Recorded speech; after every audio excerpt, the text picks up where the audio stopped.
All right, what is up, everybody? We are live. We've got an NBA Sunday winding down right now. Cavs versus Raptors on in the background. Fourth quarter is going, and the Cavs have definitely been dominating in the second half. So, the Game 7s today themselves, maybe not, unfortunately, the most competitive Game 7s that we could have gotten. We were kind of lucky in a way, of course, in theory, going into the weekend. 3 Game 7s is a good intense, competitive first round, of course. But the game last night ended up being the primetime headlining game of the weekend. And we are running that one on TV2 as well, too. So I don't know if that's the place to start, just again, in terms of the competitiveness, but also because we are you could check the tapes. You can check the tapes here. This is a very pro Embiid very pro MVP. But I'm trying to remember all the debates that we've had back in the day. We've obviously, going back to the MVP year, and then maybe you just look for the opportunities as well too to defend the takes that you have had, and make them look good. So if Embiid is up at the moment for his game, then we're definitely going to be like, well, remember all those good times that we've defended Embiid. It's definitely seems to be paying off now. But, again, I guess we'll have to see. It is all, of course, set to the expectations of the team. And like we were saying, even going into the playoff series for Philly, just the idea of them, going into the playoffs without even having that type of finals expectations is something a little bit different, because there has been that, at least, I guess, it hasn't been back of the mind. Again, there's been years where they've been very competitive. I mean, you're thinking that year, even with Butler and Ben Simmons at the, again, do you throw out, if you say Ben Simmons at the peak of his powers, again, that doesn't seem like it translates, audibly. Hey, just like in conversation talking about it, like that doesn't sound sometimes like the most terrifying. But again, that's like Ben Simmons was an all NBA level player, and that team, those four guys together were, again, very, very good. So there was, and then even after that as well too, when the team changed, there was those finals expectations for the team, and just because they were able to advance in this series as well too, I'm not necessarily giving them finals expectations after that, but that's the point. The point is that it's just, do you say a cherry on top type of playoffs? I mean, again, now, once you get into the playoffs, and then once Embiid starts playing, well, I don't know if now the expectations are starting to, be adjusted forward for, them being a better team. But for, again, just the general approach headed into the postseason, like for the most part of the Embiid tenure, and Embiid and James Harden as well too, like, are we back? Okay, there we go. I think there was some expectations that this team, that those two guys, you're bringing in James Harden to try to be that title contending team, and again, the Paul George move itself, as that number two, and the way that has lined up in the contracts, obviously the roster has, played out a little bit differently in terms of the hierarchy there, but. And again, at the end of the day, like we're saying, it is round one for Embiid. So I want to personally, be able to hold him to higher. Do we say higher expectations than just a second round appearance? Because again, for the fact that it seemed like they were going to even lose, and then them being down 3-1 as well too. Not even them just being the worst team, but the worst team. We say the underdog, the lower seed. But for them, again, having to sort of mount those historical odds in a way. But for, for them still being in the second round is definitely, in line with where they've been over the last, so many years. And thinking about, and even just going back and looking at their history as well too, and sort of what their playoff run has been for the last while now, I can't say bleak is the right word, but when they said something, and maybe in the rerun of watching this game here, they'll play the stat again at some point. I guess I can't remember if I heard it or if they had it on like a graphic or something at some point. But they said this. I think it was a graphic. We're gonna get a graphic in this rerun, at some point. Wait a second. We're checking back in on Raptors Cavs. Raptors 84-99. A three-pointer here. Oh, that would have made it interesting, but 5.5 left. I think Cleveland is going to close out. Is this going to get to 100 first? Morrell for three. Oh, not quite. Okay, so maybe they're going to have just a second to make a run here. Another three for RJ Barrett. No, they can't get it to. Hey, yo, sensitive today, I guess, for the mic. We'll try to deal with it the best that we can. But for, like we're saying, for Philly, they were saying that it was the first time that they had won a playoff series against Boston in like 30-some years, 40 years. I don't know exactly how long the number was. But that, again, this is one of the better rivals that we have just in terms of franchises in the NBA at this point. And that was the fun thing about this Game 7 in particular that we're talking about as well, too, in the Sixers versus the Celtics last night. But yeah, it really did have the intensity of both a Game 7 and then the rivalry game, the franchise rivalry. And then you have Embiid and Jaylen Brown, having a bit of a player rivalry there as well, too, in the midst of that game. But for Philly, I just didn't realize that their sort of playoff history was, again, as like we're saying, bleak as maybe it is, or just the fact they've been farther away from competing season to season than maybe we're giving them credit for. Because again, there is those teams that they have had that have been viewed as teams that should have been contending teams, but then you look at the playoff results, and they've only ever even been to the conference finals. And I'm just going to take a second look here again as well, too, just to make sure we're reading the stats right.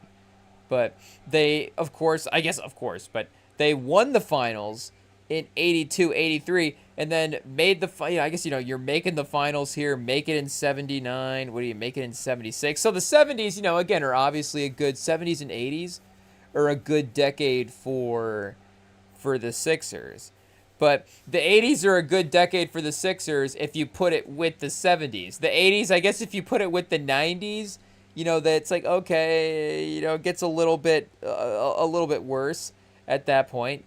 But they won the finals 82-83, lost the Eastern Conference Finals in 84-85, and then 84-85 is the last time they've been to the Eastern Conference Finals. So that just seems like, again, a crazy, crazy long run for what I would still consider one of the NBA's, do you say premier franchises? I feel like, again, I'm not trying to be disrespectful by questioning it, because there is, they're one of the older franchises for sure. You definitely associate them with the, again, the beginning of the league, because they were like the Nationals and stuff for a while there, so their name is not, again, like Boston or the Lakers or something. It's not like the Sixers name has been around for forever, but it does go back. I guess we can check here and see when it officially went into effect. The 60s, so, for most, for that modern history run in the NBA, you do associate the Sixers as one of those. And I guess because, again, the Nationals are an original team. They were. They do have, I guess, in that way, one of the original teams type of vibes, like we're saying. And they were winning. I guess they have won finals in a lot of decades as well, too. So as the Nationals, you get a finals in the 50s, you get a finals in the 60s, 66. But it just, this seems like a lot of seasons in between, even though, just kind of on the opposite ends of the decade there. 54-55 for the Nationals, and then 66-67 for the Warriors. But, again, 55 wins, 68, 62, 55. So, super competitive every season. One of the top teams. A 9-76. Obviously, going the opposite way. Philly always been one of the better tanking teams. It is what it is there. And then, I guess, didn't necessarily win a finals in the 70s, but like we're saying, made two and then got one in the early 80s. So the early 80s is carrying that finals for both the 70s, again, and the 80s, and then the 90s as well, too. But Eastern Conference Finals 84-85 would have been the last time they'd even made that round. And, again, I guess they played Boston. They didn't win that playoff series. But I guess we'll have to double check and see if there's an easy one we can pull up for last time before that. But New Jersey in 83-84. Hey, yo. Let's go back here. Lost that in 5. Who would even have been on New Jersey in 83-84? Because, again, Dr. J was on Philly. So Dr. J is the historic player for both those franchises at that time. Michael Ray Richardson? Who do we got here? We'll have to check. It is Michael Ray. Michael Ray Richardson going toe-to-toe with Dr. J, chat? Hey, yo. Is that for real? Do we have to look this up here? 20 a game for Michael Ray Richardson. Buck Williams, 18 a game. Albert King, 16 a game. Otis Birdsong and Daryl Dawkins. Okay, see, this is no team to laugh at, chat. This is no team to laugh at right here. I guess I don't know if this is comparable to the Philly team. We're comparing the Philly. I guess, do we compare this Philly team to Boston in a sense? I don't know. But Malone, 20 a game. Tony, 20 a game. Julius Erving, 18 a game. Maurice Cheeks, 16 a game. Bobby Jones, Clint Wilson. Wes Matthews, hey, yo, on the 84 Sixers.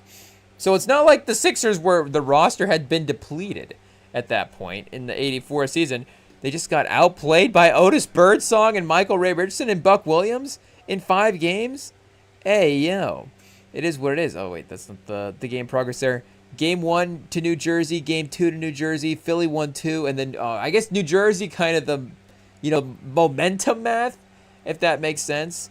Each 1-2 in a row, and then it's just kind of the progress of it. If it had gone 7, does Philly win, Game 6?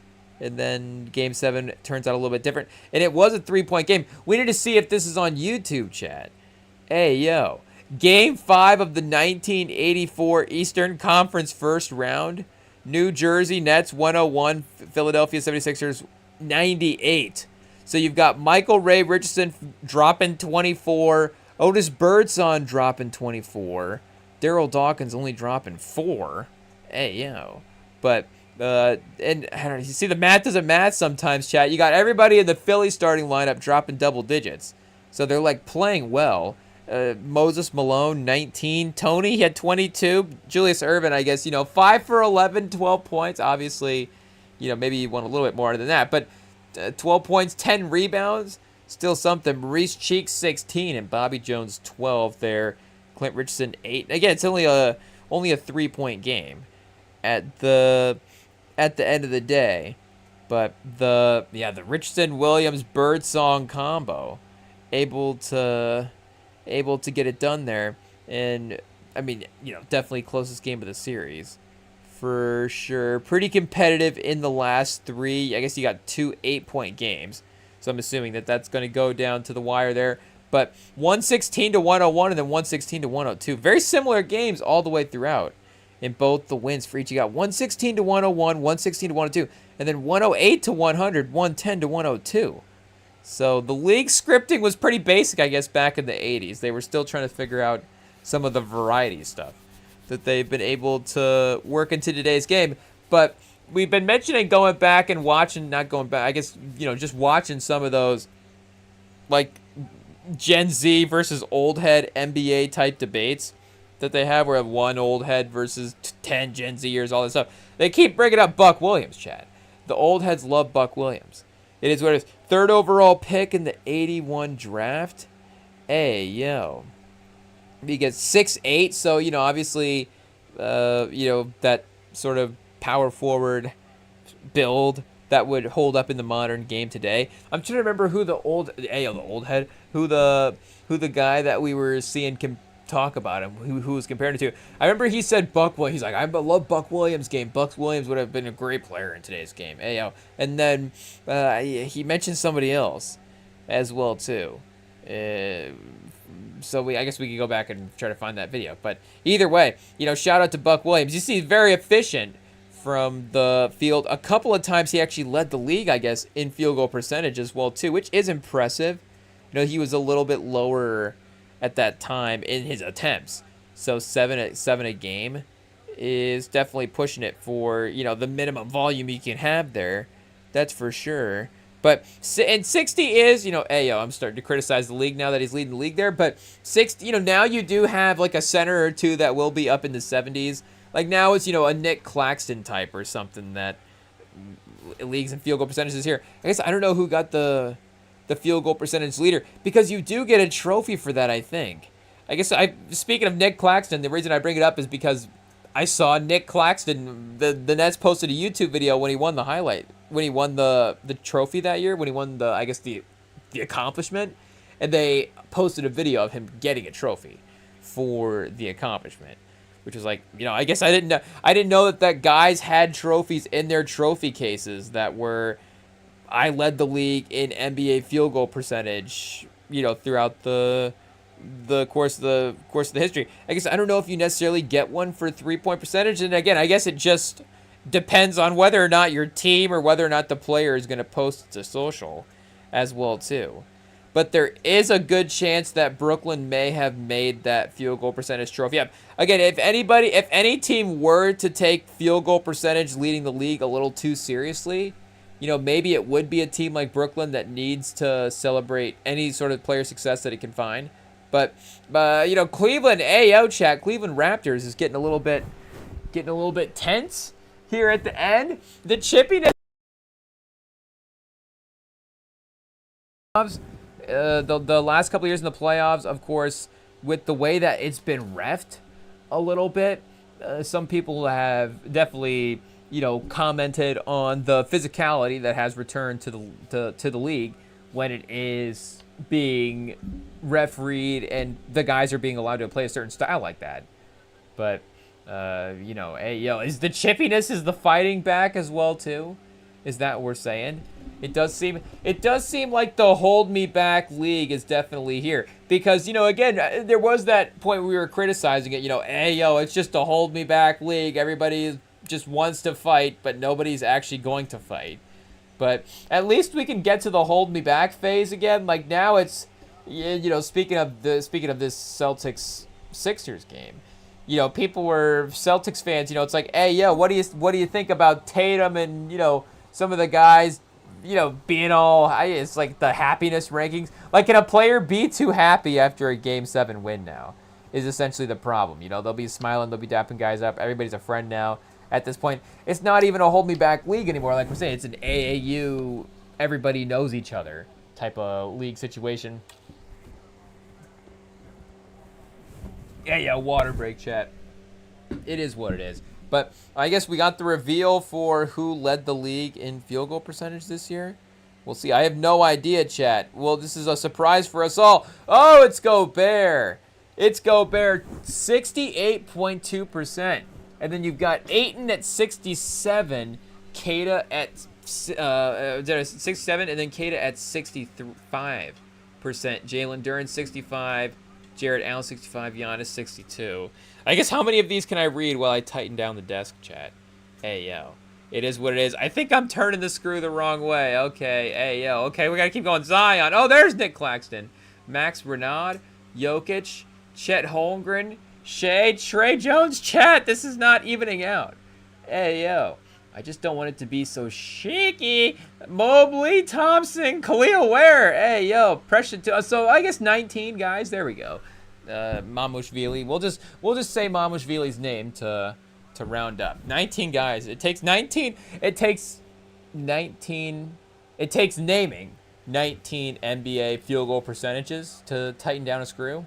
I guess that's probably not the version of the joke that you've normally heard. I think it normally involves like some Polish people or something like that. I guess not to say that the top 20 in field goal percentage couldn't involve some Polish people. I guess that, we just have to be more aware of, I guess who's Polish in the NBA. That is like a sneaky one, I guess. It is what it is. Do we have to quickly look up now that we've called them out? We don't want to just call them out and doubt their abilities. But the Polish NBA contingency. Oh, Chad, is this it? Here we go. I didn't think that would actually bring up players. But, I guess because it's in their nicknames. So, like the Polish, Marcin Gortat, the Polish Hammer, the Polish Machine, Eric Pikowski, the Polish Rifle, and then Steve Kuberski. Hey, yo, the Polish powerhouse stat. Steve Kuberski? Hey, yo. It is what it is. And I guess, oh, no, that's all of it. I would say maybe some W as well, too, for Polish. But, yeah, I guess that's another time. You know, Polish Olympic teams, you know, again, maybe over the course of history they've had a player here or there. The all-time team, you know, could be a way better competitive team than a single, you know, Olympic team. That's possible for sure.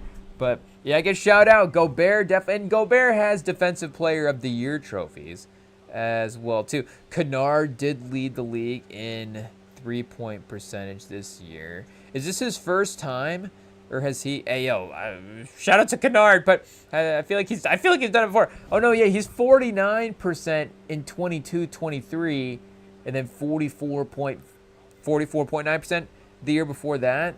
70 games, 59 games played. 78 games played this year. So 49% from three. Hey, yo, Luke Kennard, an absolute sniper. 44% for his career. He's got to be up there in NBA history now at this point as well, too. Is it still Steve Kerr? Is it Steph? Is it Kyle Korver? Hey, yo. Luke Kennard. Cool Hand Luke. Oh, that is a good nickname, chat. That is a good nickname. We'll give him that. We will give him that. I feel like the role player contingency in the NBA right now, like that is, you know, we don't really have any role guys with NBA names. So we might have to actually just start, you know, pioneering that. Cool Hand Luke, because I can't think of another, well, not to say another Luke, but, you know, has there been another, well, there has been Luke Ridnour. I was saying Luke Ridnour is the first one I thought of, and I guess he's the first one that pops up here. Luke Ridnour, Luke Jackson, Luke Kennard, Luke Walton, Luke Cornett. You know, maybe we should have thought of him first since he's on our team. Luke Babbitt, Luke White, Luke Herringody, Luke Jackson, Luke Schenscher. Hey, yo. I guess, is that all the Lukes, or is there some more? There's got to be some more. It is what it is. But I think, oh, wait a second. We just pulled up all the players there. That's not exactly what we were trying to filter it out a little bit. But I think, is Luke Ridnour the number one Luke for NBA fans? You know, like, when I say NBA fans, like, you know, the real basketball fan. Oh, Toronto, they cut it to 12, I guess. Well, you know, more impressive than losing by 20 on the stat sheet. I guess that's what we're worried about, chat. You know, the way it looks affecting history. Oh, you know, no Quickly tonight, of course, as well too. As a reminder, though, the hoodie set does look good for our guy Quickly. It is what it is. Shout out. But Luke. Oh, we did say Luke Babbitt already. Yeah, Luke. Oh, Luke Travers, Luke Zeller, Al Lucas. Oh, see, there's a sneaky one right there, mixing it up a little bit. Luke May, Luke Hancock. Oh, Luke Sigma. Hey, yo, chat. Is Luke Sigma like Jack Sigma's son? He is. I guess he's 36 right now. I thought maybe he'd be like, you know, like up next type guy. But I guess played back in 07, 08. So maybe that's not why we're remembering him as much. You know, 07 to 10 Portland would not have been. I feel like I keep saying 07 to 010. We might not want to check the tapes on that. You know, do we lean in and just pioneer it as a phrase, or do we correct ourselves? I'm not sure. But the 07 to 10. Hey, yo, it's going to be real habit breaking. I can just tell that's how it just, you know, how I naturally say it. 07 to 010. But that still feels, well, no, it's not an era, because the 10s are an era of themselves. I don't know if 2010 is, you know, more in the 2010s era or more in the 2000s. Do I need to pull up some 2010s movies? What era does it feel? Oh, I guess, hey, yo, looking over at the DVD stack, I think The Town is 2010s. The Town is 2010s. Is there anything else that we have in the DVD stack? I guess, do we have to pivot to a quick DVD haul review? We kind of mixed everything into the stack that we just got, unfortunately. But, well, not unfortunately, but I guess, you know, for just having it handy for the review is what we mean. But we did stop by the DVD store. I mean, the problem is they put it so close to the grocery store. Hey, yo. So it's just like, well, I guess since we're over here, we might as well see what's going on. And I feel like today we were just like a Sam Presti of the DVD store. We were just making good value moves. I don't even know if these were necessarily the moves that we were going in to make. Hey, but we were just seeing the value on the shelf and just really, making the right acquisition. But we do have now a running list of, because at this DVD, the DVD store that I'm mentioning in town, if I mention the DVD store, I guess, the one that I'm about to describe is the one that I'm usually go to when I say that. Because, I guess it's a bookstore that has a DVD section. So far, we don't really have, I guess, a DVD store in town. DVDs, we don't really have, I guess, do we have the population in town to sustain a DVD store? Again, DVDs, obviously, you get them at like Walmart or Target or bookstores throughout town. Or is there another type of store? What else? Where else could you get a DVD at? Hey, I'm trying to think. Could you go into like a pink cloud situation? No, you probably not. There's not really gonna be another type of place. Some type of restaurant or something. Again, it's just I feel like it's really narrowed down to that type of thing. You're talking Walmart and you're talking the bookstore situations, or I guess like the secondhand, like the Goodwill type stuff as well too. Like Salvation Army, you could get sort through the DVD stacks over there, but there is a little bit of organization to this one that we go to, so that definitely helps in terms of knowing what you're looking for.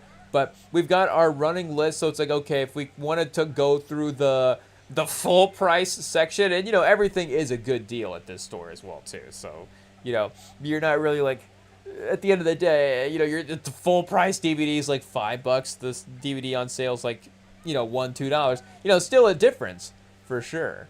But again, it's like, okay, let me just take a quick scan through the main retail section. I guess not even the heavy hitters section, because again, there can be some great stuff at the discount, but for again, just the normal, the main section. And I guess, it's different types as well, too, because we don't have, like, I guess I don't know if ours is a Blu-ray player. I don't really care. Our TV situation, I guess, at this point is not to the point where, the Blu-ray effect, like, really, really matters. And even if it was, I don't know, old movies, the charm of them, I guess could you get into, like, 4K, 4K, or like 8, I guess at this point 8K, 16K. What's the newest version of White Men Can't Jump that I can get? Hey, 16K Rush Hour 2. Like, I don't even know what type of technology is available. Can we see here real quick? I guess, but to get to the haul that we got to, one of the ones off of the main list that we were like, if we see this on any shelf, we have to pick it up, discount or not. We have to get it. So we got Poetic Justice with Janet Jackson and Tupac. We got the first official Tupac DVD into the mix. Juice is definitely a must get, but it is sneaky. It is a sneaky free streamer. It is a sneaky free streamer. There we go. That's what we meant to say. I guess it is like do we say freaky, but like in terms of a thriller? But even still, like, a freaky thriller, I feel like has like a little bit more of like a comedic side to it. I mean, there are obviously great funny moments in Juice. It's more of a coming of age thriller. Hey, is that how you say it? But either way, it is available. That is the thing about that movie. It is available. Poetic Justice, not available. Hey, the streamers are not always it's not always the first round pick. Like I imagine that's how it works, right? Maybe like the last Thursday of the month, all the streamers get together and they have like a draft for the movies that are up for, whatever is streaming that month. So, apparently YouTube and Tubi always taking Juice early, and then Poetic Justice gets left on the board sometimes. But it will make its way around the streaming services. Make no mistake. Like again, Janet Jackson, Tupac, Singleton. It is beloved. I mean, again, we just got it. So there is an audience for it, but it is not always, on the streamers' minds to have it available. So we're like, okay, you got to have that one. Any Tupac movie is on the list. But again, because of Juice's availableness, I guess we're going to gravitate toward finding ones that aren't. So that one, of course, and Above the Rim would be that. And are we saying that's the big three for Tupac? I think there's another one that I'm missing that is in there. I mean, he had the 6, right? That he did. Gridlocked, gang related. What's the other one, chat? What's the other one? I'm just blanking because I'm blanking for the sake of blanking. Hey, is that a pause? It might be. IT, insert a pause. But what do we got here? Above the Rim, Bullet, gang related. In Living Color, Juice, Poetic Justice. No, I guess we're just putting Poetic Justice on the level of Juice and Above the Rim, right? I'm not missing anything. I don't know. Gridlocked, Bullet, Above the Rim, Poetic Justice, Juice. I guess that's 5. What am I thinking of, chat? Why is it not sounding right? Why is it not sounding right? What's the mystery Tupac movie? Hey, yo. I guess, is it just the 5? Is it one less than I'm thinking? I guess, do I have to hit the IMDb real quick? I don't know. Something, speaking of thrillers, chat, something's unsettling right now. It is what it is. Something about the Tupac filmography. It is what it is. I'm just, maybe I'm just adding a movie. Hey, yo. I guess, okay, 7 movie credits is what it says here. So let's see what we've got. I guess Digital Underground in Nothing But Trouble. Juice, Poetic Justice, Above the Rim, Bullet, Gridlocked, Gang Related. Hey, yo. I guess, nope, that is the run, chat. Okay. And I mean, hey, it's perfect. It's perfect. It is what it is. I guess I'm probably just thinking of Gang Related being better as well too. That's the one with Belushi in it. Yeah, okay. And Layla Rashawn. Like, yeah, I mean, that's a fun movie. That's a fun movie. But I don't have to say I guess I prefer Poetic Justice because I just bought it. So, it is what it is. If it was there, I guess I didn't even go over to the section to see if Gang Related was one of the options. I went to the B's to see if they had blue chips. And then was like, well, no, I guess they don't have blue chips. We're going to go see if they have Poetic Justice. And they did. And I didn't make it to see if they had Deja Vu starring Denzel, but they only had one copy of Poetic Justice, and I've never seen that in there before. So I was like, I have to get that. It is what it is. But what else would it? Oh, Any Given Sunday was the other one that I almost got as well, too. So just as a little, just throwing it out there for what we almost got today, just in case anybody was wondering, hey, yo, we almost bought Any Given Sunday on DVD. It is what it is. But they did in the discount section, and this is the Sam Presti move of the day right here. They had Terminator 2 on sale for $2. So, I mean, I guess I should probably put that DVD in, and see if it plays. Because there's got to be a reason why Terminator 2 is $2. I don't even, and this is going to be right on when we're saying, and again, this is where we pride ourselves. I don't know if pride's the right word, but we at least will be. We'll be honest on here with our entertainment stuff sometimes, and maybe just the way that we phrase things as well too. Like, again, if I say that I don't listen to a certain artist, I'm not saying that I don't like or won't listen to that artist. I'm just saying that again, like we have what our musical rotations are, we have what our movie rotations are. We have the movies for certain actors. We have certain actors that we go back to more often than not. I don't know if Arnold is necessarily like, I'm saying for me personally, of all the actors, you want to start narrowing it down to, white action stars that served as a governor somewhere, and it's like, okay, like, man, I guess at that point, then yes, Arnold is one of my favorite actors in some, of all time. But, if we're just talking, if we're talking any actor, then, again, Arnold might not always be the number one actor that I go back to. He is, I guess, again, addicting is a crazy word, but, again, his movies, you will go on like I guess for me, I will go on a run sometimes where it's like, okay, I guess let me go watch, and again, for whatever even your Arnold rotation is gonna be different. But even if I'm going back to old Schwartzy movies like that, I wouldn't even say that Terminator 2 is one of the main ones that I go back to. Like, I kind of like some of the do I say B tier?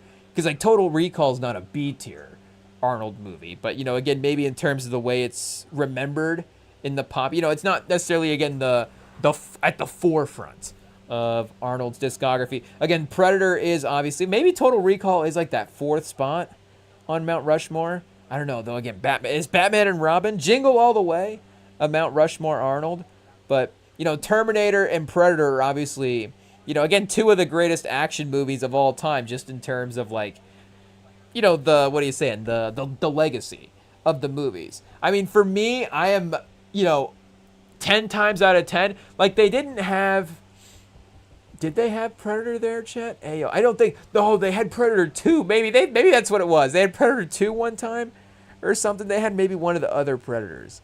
I guess now that we have Terminator, we have to get Predator now at some point, if it is available. Or Prey as well, too. If they have Prey, that would be another must-have.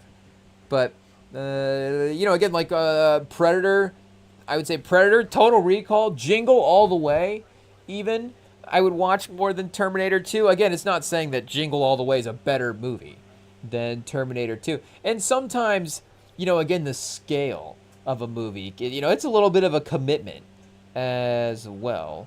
Like, what's the runtime for Terminator 2? Hour 37, I guess, on the runtime.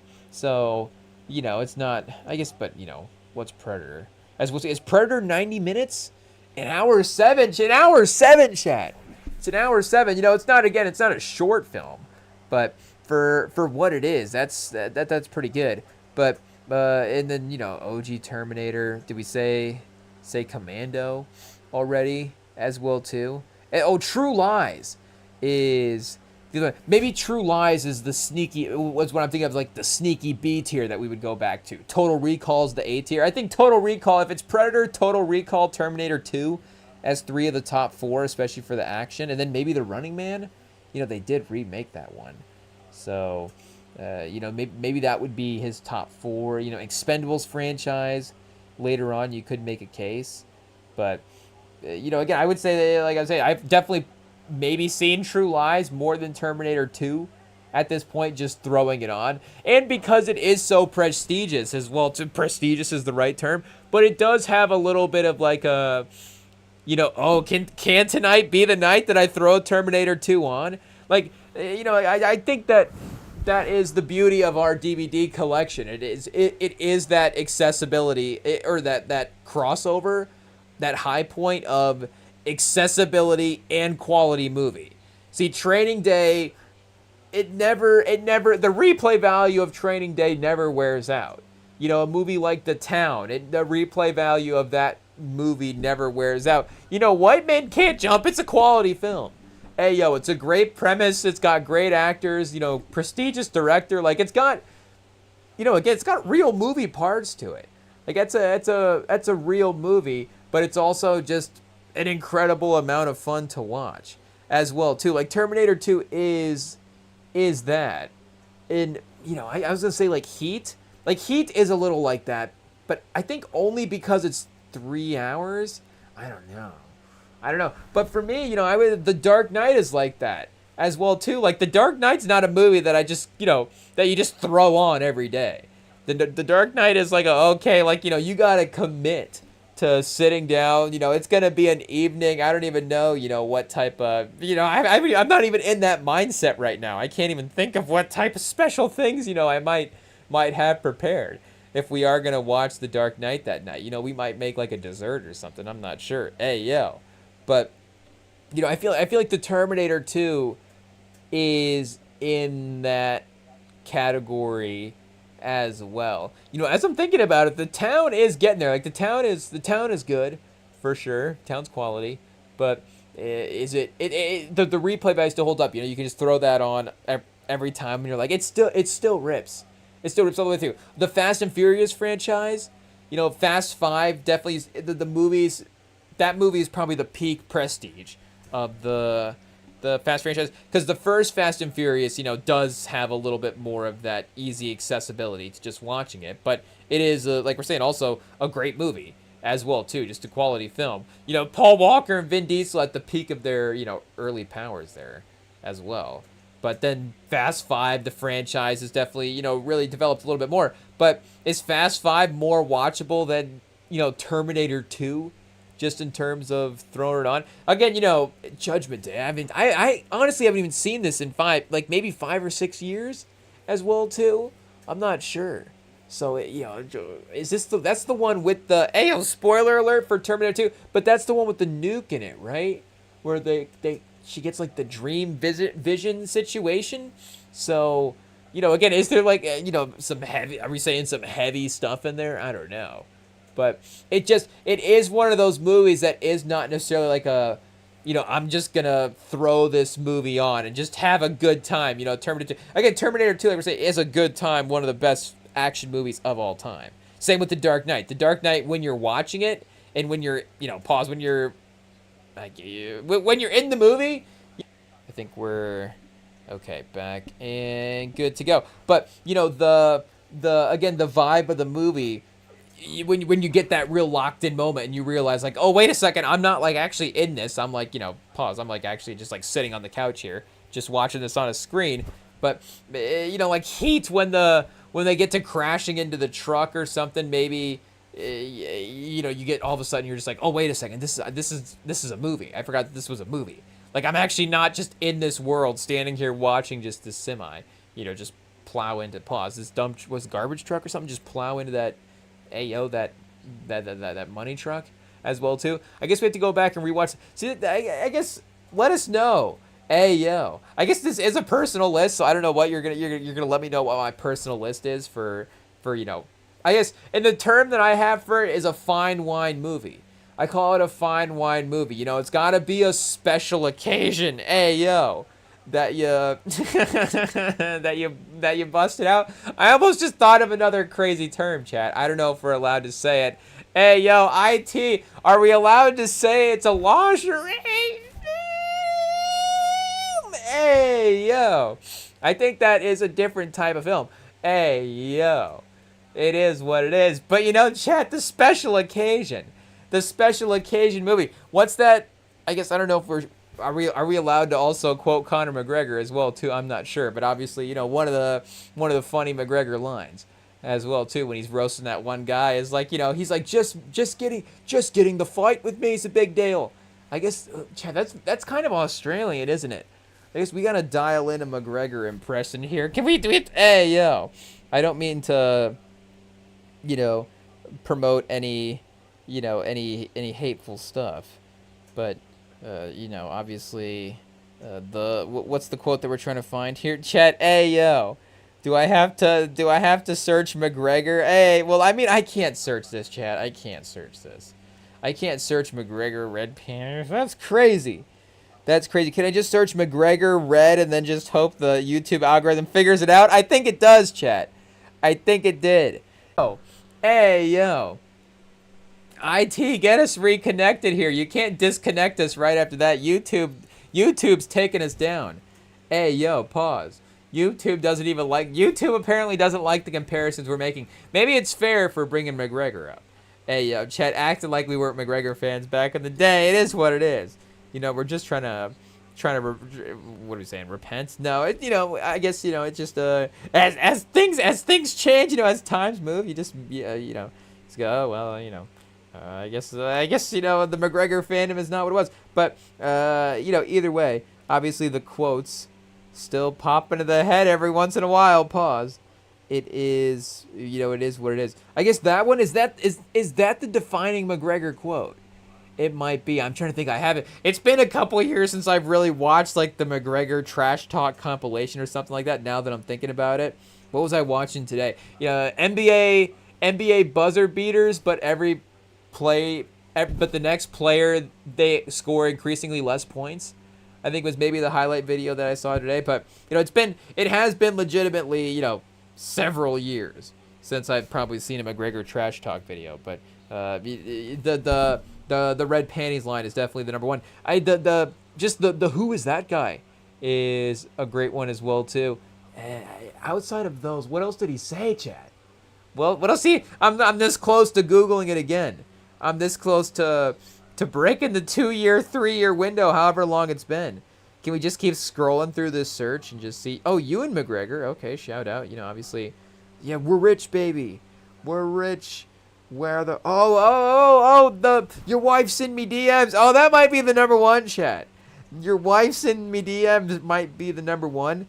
Him talking to Aldo, of course. Oh, he did. That reminds me of all the Nate Diaz stuff that he had going on as well too, where there was that one like financial interview where it's him and Nate Diaz, and he's like, get me a coffee or something like that. Where the big boys are talking numbers here or something like that. Again, it's funny.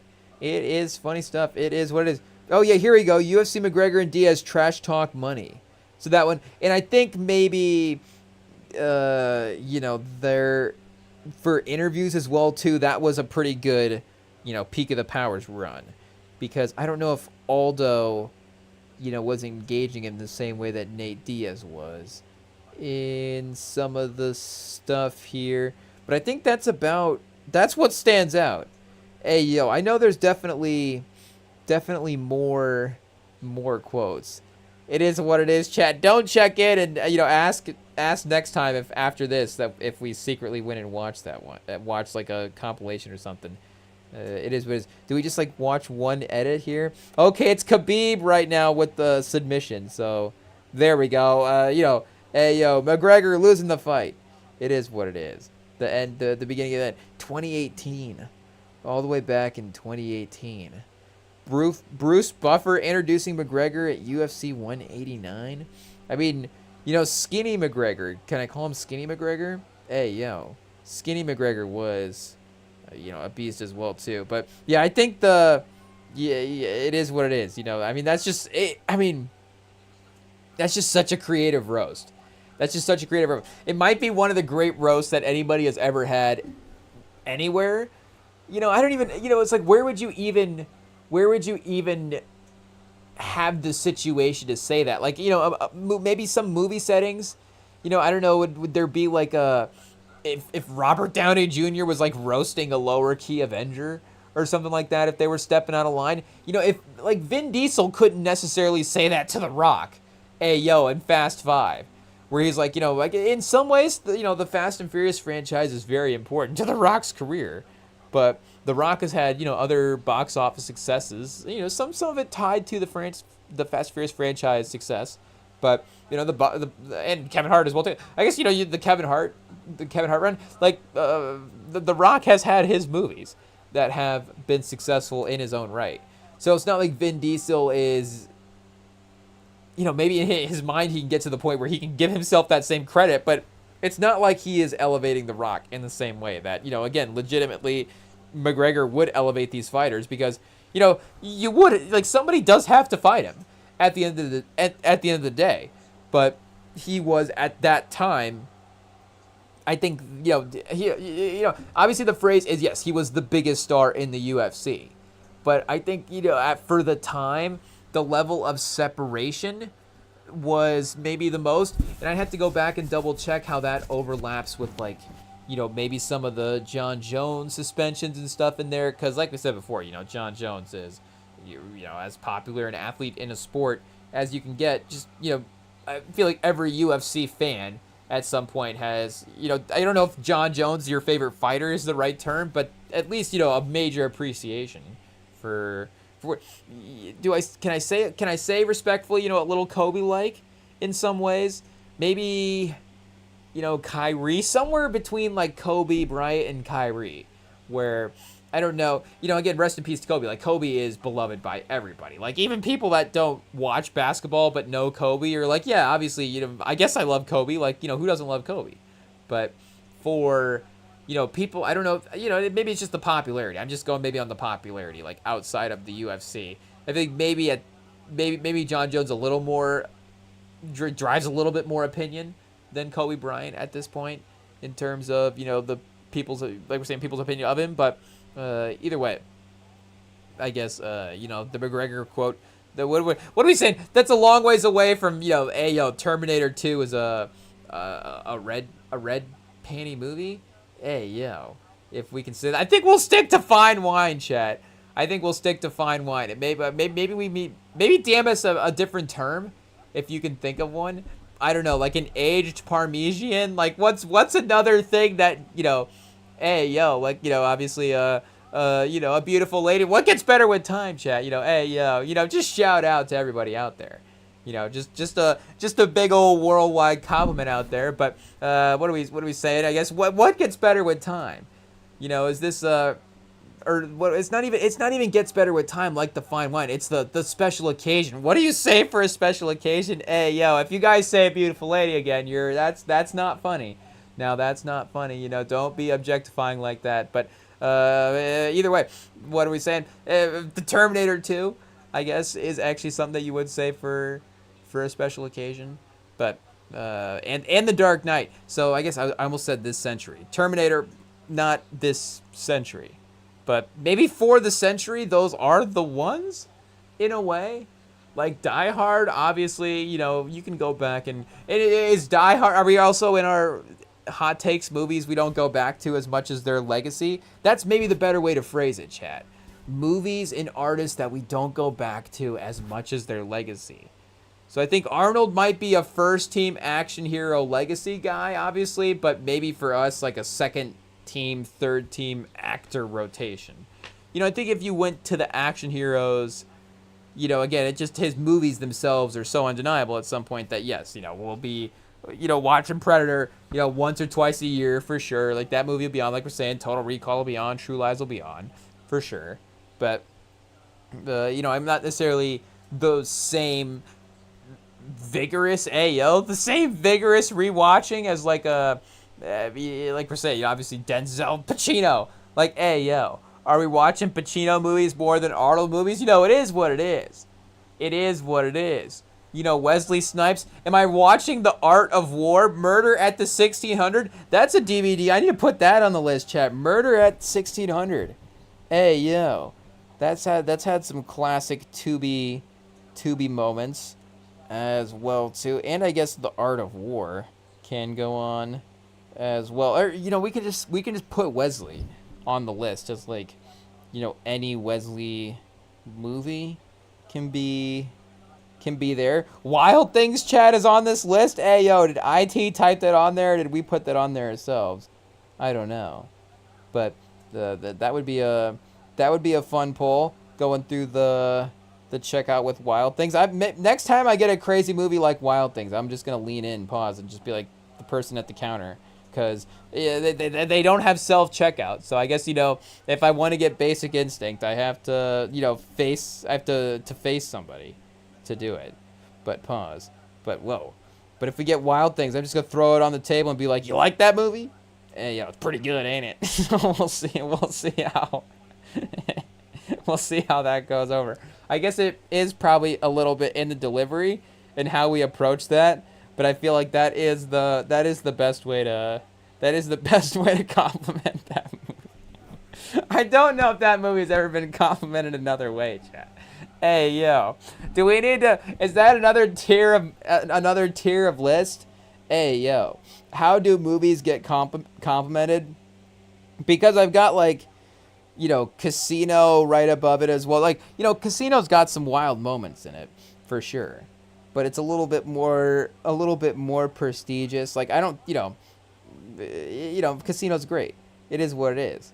Like, I don't know if I guess people have said, like, that movie's pretty good. But, for Wild Things, I think, like we're saying, people have only ever said, that movie's good. Right there. Oh, Bloodsport. Bloodsport is one. Like, what's the Bloodsport Wild Things crossover audience there? That might be pretty similar. Roadhouse, maybe even more so. Maybe even the same. I think that's, that might be a two-part DVD that you can get. A Roadhouse Wild Things DVD would be crazy. I guess, does that segue us into the third DVD? You didn't know we had a third DVD over here, chat. What do we say? Poetic Justice, Terminator 2. but they did have for a single dollar, for $1 I'm hung up on the dollar price. They had a 4-movie Eddie Murphy DVD. Where did it go? Is it a real? Was it real? Does it actually exist?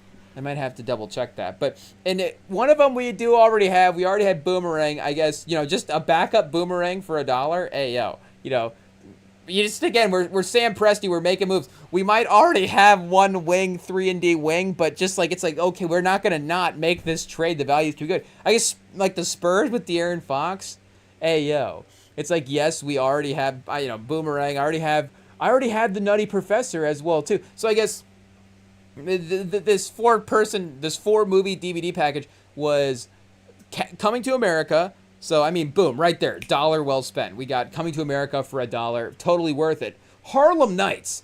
So if it was like, Coming to America with the bonus movie of Harlem Nights on it, now it's perfect. Each of those for 50 cents. And now, the value is increasing. At this point, we've gotten Paul George, and now they've given us multiple first-round picks. But then also Norbit is on there as well, too. Norbit is good. Norbit is good. And you know what Norbit is really good? Norbit's really good when it's the 3rd movie on a 4th-movie DVD. So, I mean, now all of a sudden it's perfect. So it's like, okay, I really love this movie. And again, Boomerang was the 4th. So I do have Boomerang, and I have the Nutty Professor as well. So, just to really round out the Eddie Murphy collection. But that is, literally, again, the same movie, Boomerang. But the Nutty Professor Norbit is him doing that multiple character type of movie. But, again, Norbit is fun as well, too. And, obviously, Eddie Murphy, having his run of co-starring with lovely ladies as well, too. We're going to end up getting, Adventures of Pluto Nash for Rosario Dawson. It is what it is. I guess I need to add that one on the list. We do have Golden Child on the list as well. Shout out, the Golden Child rips. But for newer, I guess, Eddie Murphy movies, the Adventures of Pluto Nash, the Golden Child is better than Adventures of Pluto Nash. That is for sure. That is not a question. If it is between the two. But that is an all-time DVD haul. Again, I just feel like that was a real smart GM move. Terminator 2 for $2. Again, I feel like am I moving it into throw it on all the time type of territory? I'm not sure. Again, I think any great action movie, maybe a drama can be a movie that you think of as more of like a fine wine type movie, or something with a little more, again, like emotional weight. Like what's the It's Not Your Fault movie? What's that called? Hey yo, Robin Williams. It's not Dead Poets Society. Hey yo, chat. What, I don't even know where I was going there. Rest in peace, Robin Williams. But it's not Dead. Say it is. And again, he was in Dead Poets Society, but I don't. Damon. Good Will Hunting is the one with Damon. Yeah, again, in Good Will Hunting, I mean Robin Williams. It's great. So it's just like, obviously fun to see Robin Williams on screen all the time. But for that type of movie, maybe Good Will Hunting, you're not always like rewatching that movie all the time.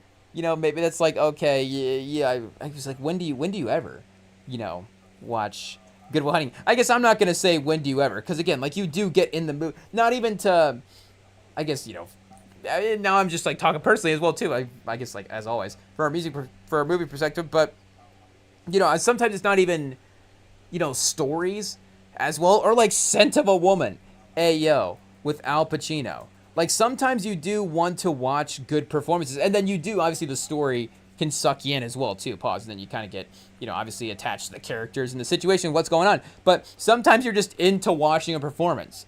You're just like, I just want to watch Al Pacino in this movie do his thing. That's kind of where I'm at with Robin Williams in that type of movie, with like a not Dead Poet Society. Which one is it again, Chad? Good Will Hunting. With Good Will Hunting, where it's like, hey yo, I just want to watch Robin Williams just cook on screen, and just watch him just light up his acting. It just be one of this. I guess, again, if I really want to have a movie where I rewatch it all the time and have a good time, maybe I'm throwing on Mrs. Doubtfire a little more than a movie like Good Will Hunting or something like that. Or Hook as well too, for Robin Williams. Again, if you just want that easy watch, but his acting in Good Will Hunting is some of the best that you're going to get there for, his career as well too. And he's obviously a fun actor, or, one of the great actors as well. I guess, is he an Oscar winner? But I'm pretty sure he would have gotten, an Oscar. I guess he win the Oscar for that role. Yeah, he did win it for Good Will Hunting. So, again, Ayo, obviously one of the best. Sometimes you're just in the mood to see it. I mean, and I'm being serious. Sometimes you're in the mood to just see an Oscar-winning performance. I just want to see Robin Williams drop 50 and 20 and 10 on, Matt Damon. I don't know, does he drop that on Matt Damon? But then maybe Matt Damon just drops, his 30 and 20 in that as well too. But it's definitely a 40-point game for Robin Williams. Again, Hook is like a great 28, 8, and 8. It's like that great Robin Williams performance that you take for granted, and maybe you're not, it's not going to be the first game you go back and rewatch. Well, it is, like we're saying, I guess for us, the first game you go back and rewatch. But in the player mindset, it might not always be the first, player performance that you go back and rewatch, but maybe the game was better. I don't know. Either way. But the game is also a DVD that we want to get as well too. So, hey, yo, Poetic Justice, what a haul, chat. Poetic Justice and Terminator 2. I guess I did want to double-check Rotten Tomatoes score for Terminator 2, just because I feel like this is going to make the case now for 90%. Hey, yo, do I have a 90%? Is that the first 90%er that we got? Let me look here. Is Inside Man 90? See, Inside Man might be like 88%. I don't think it is. It's getting 86. It's close, chat. The Town? Hey, yo. We're just going through these real quick. I think The Town might be 80s as well, too. Oh, 92 for The Town. Hey, yo. I didn't know that The Town was our most critically acclaimed movie. Training Day does have an Oscar winner, and literally an Oscar win attached to it in Denzel, I think. Does Think Like a Man have an Oscar win attached to it? Like attached to the movie? But I think, Training Day got the Oscar Best Actor for Denzel in his role as Alonzo. I guess, Bad Boys 2, I don't think quite has the Rotten Tomatoes score there. So wait, what was Terminator 2 again? 90% for Terminator 2? Okay, so it's the second one in the 90% club. Scarface, I think, is in like the 70s or the 80s. 77? Because, yeah, it's on Peacock right now, and Peacock will have, and I guess Tubi sometimes will show like the Rotten Tomatoes score as well. And it's like, wait, 77% for Scarface? Like, why? Like, especially now. Like, Rotten Tomatoes just doesn't go like, hey, let's just bump that score up a little bit. This is one of the most classic movies of all time. But after getting a green card in exchange for assassination, chat. You could just go ... and be like, we lost the rest of the plot. You're like, well, I guess I have to watch the movie to figure out what happened. But Tony Montana stakes a claim on the drug trade in Miami. Hey, well, I guess we don't have to read the plot for Scarface. We just wanted to. It is what it is. But I guess, it usually gives like a little critical blurb here about why it got the review that it did. I guess here it is. Director Brian De Palma and star Al Pacino take it to the limit in this stylized, ultra-violent, and eminently quotable gangster epic that walks a thin line between moral drama and celebratory excess. So, again, to me that reads, I guess, what's the Splat review here? This is from 2018. Hey, yo, somebody in 2018 from the Hollywood Reporters watched this, was like, Scarface is, not for me. Who published this? Who published this as a real review, and why in 2018 is it bringing the movie score down? Hey, yo. We have enough data by 2018 to know that this guy's opinion is wrong. How many Scarface t-shirts and socks and, rap lyrics has it been mentioned into that, we know that it's better than a 77% on Rotten Tomatoes at this point. But what does this say, chat? Hey, yo. It says, a great gangster film of the 30s was taken directly from the headlines in this remake of the 32 classic Scarface spills off the front pages. The seemingly out-of-control drug trade in southern Florida, coupled with inflamed Fidel Castro's cynical exports of some of Cuba's most hardened criminals to this country in '81, are the plot's coordinates for this endeavor, ultimately winning an R rating in its controversy with the MPAA. This excruciatingly violent film, punctured by rapid-fire expletives, may rack up initial impressive numbers at the box office in its first weeks of release. May rack up initial impressive numbers at the box office in its first weeks of release, attracting those aroused by the ratings as well as the implications of sheer malevolence. But other than an unflinching, intense, extraordinary performance from Al Pacino as a Cuban-born gangster, Tony Montana, this gruesome offering had little to recommend. I mean, but the movie's about Pacino, so I don't know what else do you want? The main star was awesome? Like, okay, that's like 40% of the movie. A significant backdrop may be anticipated as well.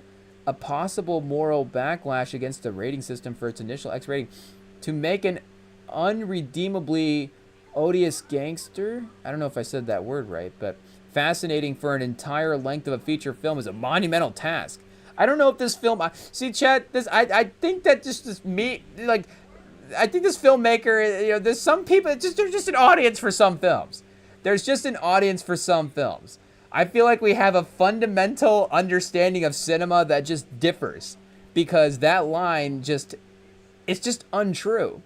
It's just untrue. It is what it is. I guess I have to understand the word odious at this point. Like, here, let's look this up and see what we got. I guess, if we have to look up words to argue with this guy, then it is what it is. What's to say? Odious is an objective, if I'm even saying it right. An objective describing an adjective. Ayo. Well, we can't even read either. An adjective describing something or someone that is extremely unpleasant. Oh, okay. So an unpleasant gangster? So that's what it's saying. But so, I mean, basically a gangster. Again, unpleasant is subjective at that point. And I guess, the violent level is subjective to some degree as well, too. But, for obviously the marketing for the audience that who can see it in theaters and stuff like that. But, I guess if we take the word odious out because it doesn't really need to be there, to make a gangster fascinating for a entire feature film is a monumental task. Again, we have a fundamental misunderstanding. We have a fundamental understanding of films that just differs. It is what it is. Because I would say that, almost exclusively I want to see gangster movies. Again, not exclusively, but it's a major part of the pie chart. So I guess, to me, I don't even know what the other way to phrase it is. It's like gangsters are interesting to make a good movie is the challenge, Hey, yo, it is what it is.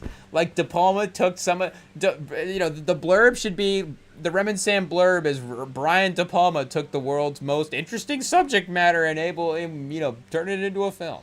It is what it is.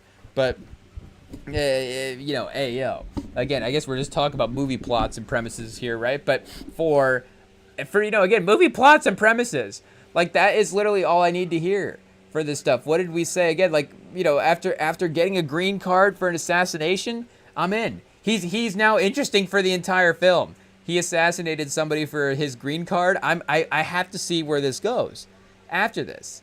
So, I'm in at that point. Job done for making him interesting.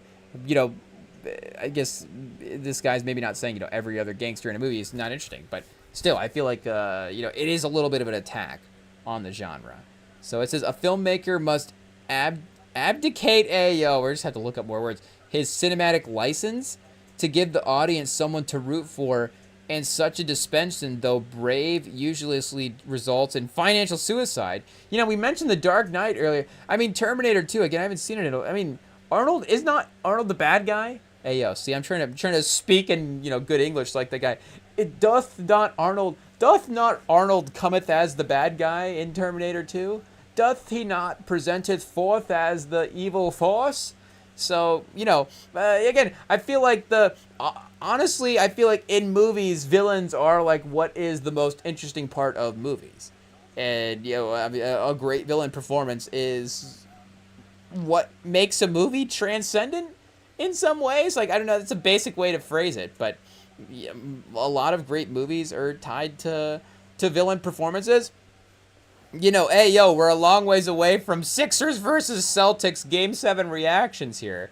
But for maybe we could tie this back in. I was thinking in correlation with Embiid about the dynamic of, a great guard playing with a great, or, for Embiid, a great center playing with a great guard throughout the course of his career, and how important that might be for him there. Like, a good villain performance might be the guard of a movie plot's center. Ayo. I mean, maybe the double entendre works there. I'm not sure. But if that makes sense, then I think maybe stay tuned, because we're going to, of course, actually maybe talk about some basketball at some point. But, for every great action movie, there's a great villain.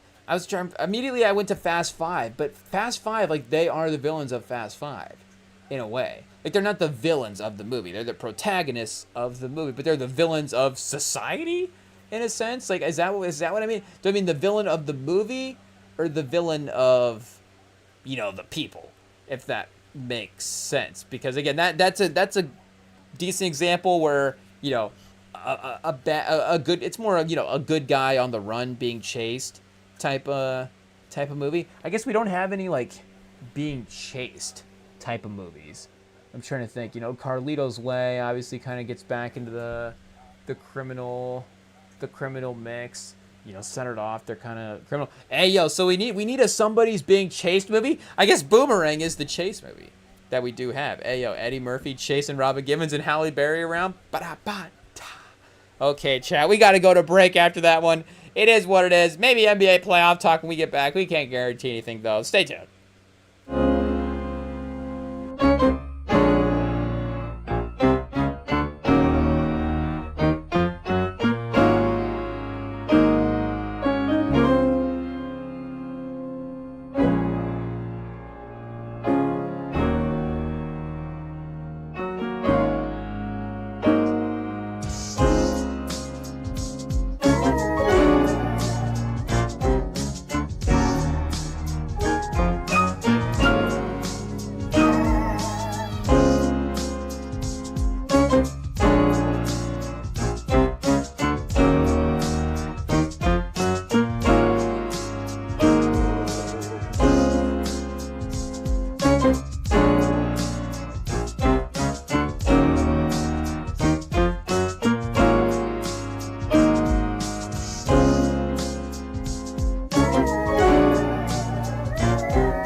All right, we are back. We rewinded the Philly-Boston replay a little bit, so, we got a little bit of that to relive as well, too, here to talk about the Embiid side of the playoff run, because, we did start this off by saying that we are happy to at least see him, have a playoff moment in this type of way. Again, hopefully he continues to add to this.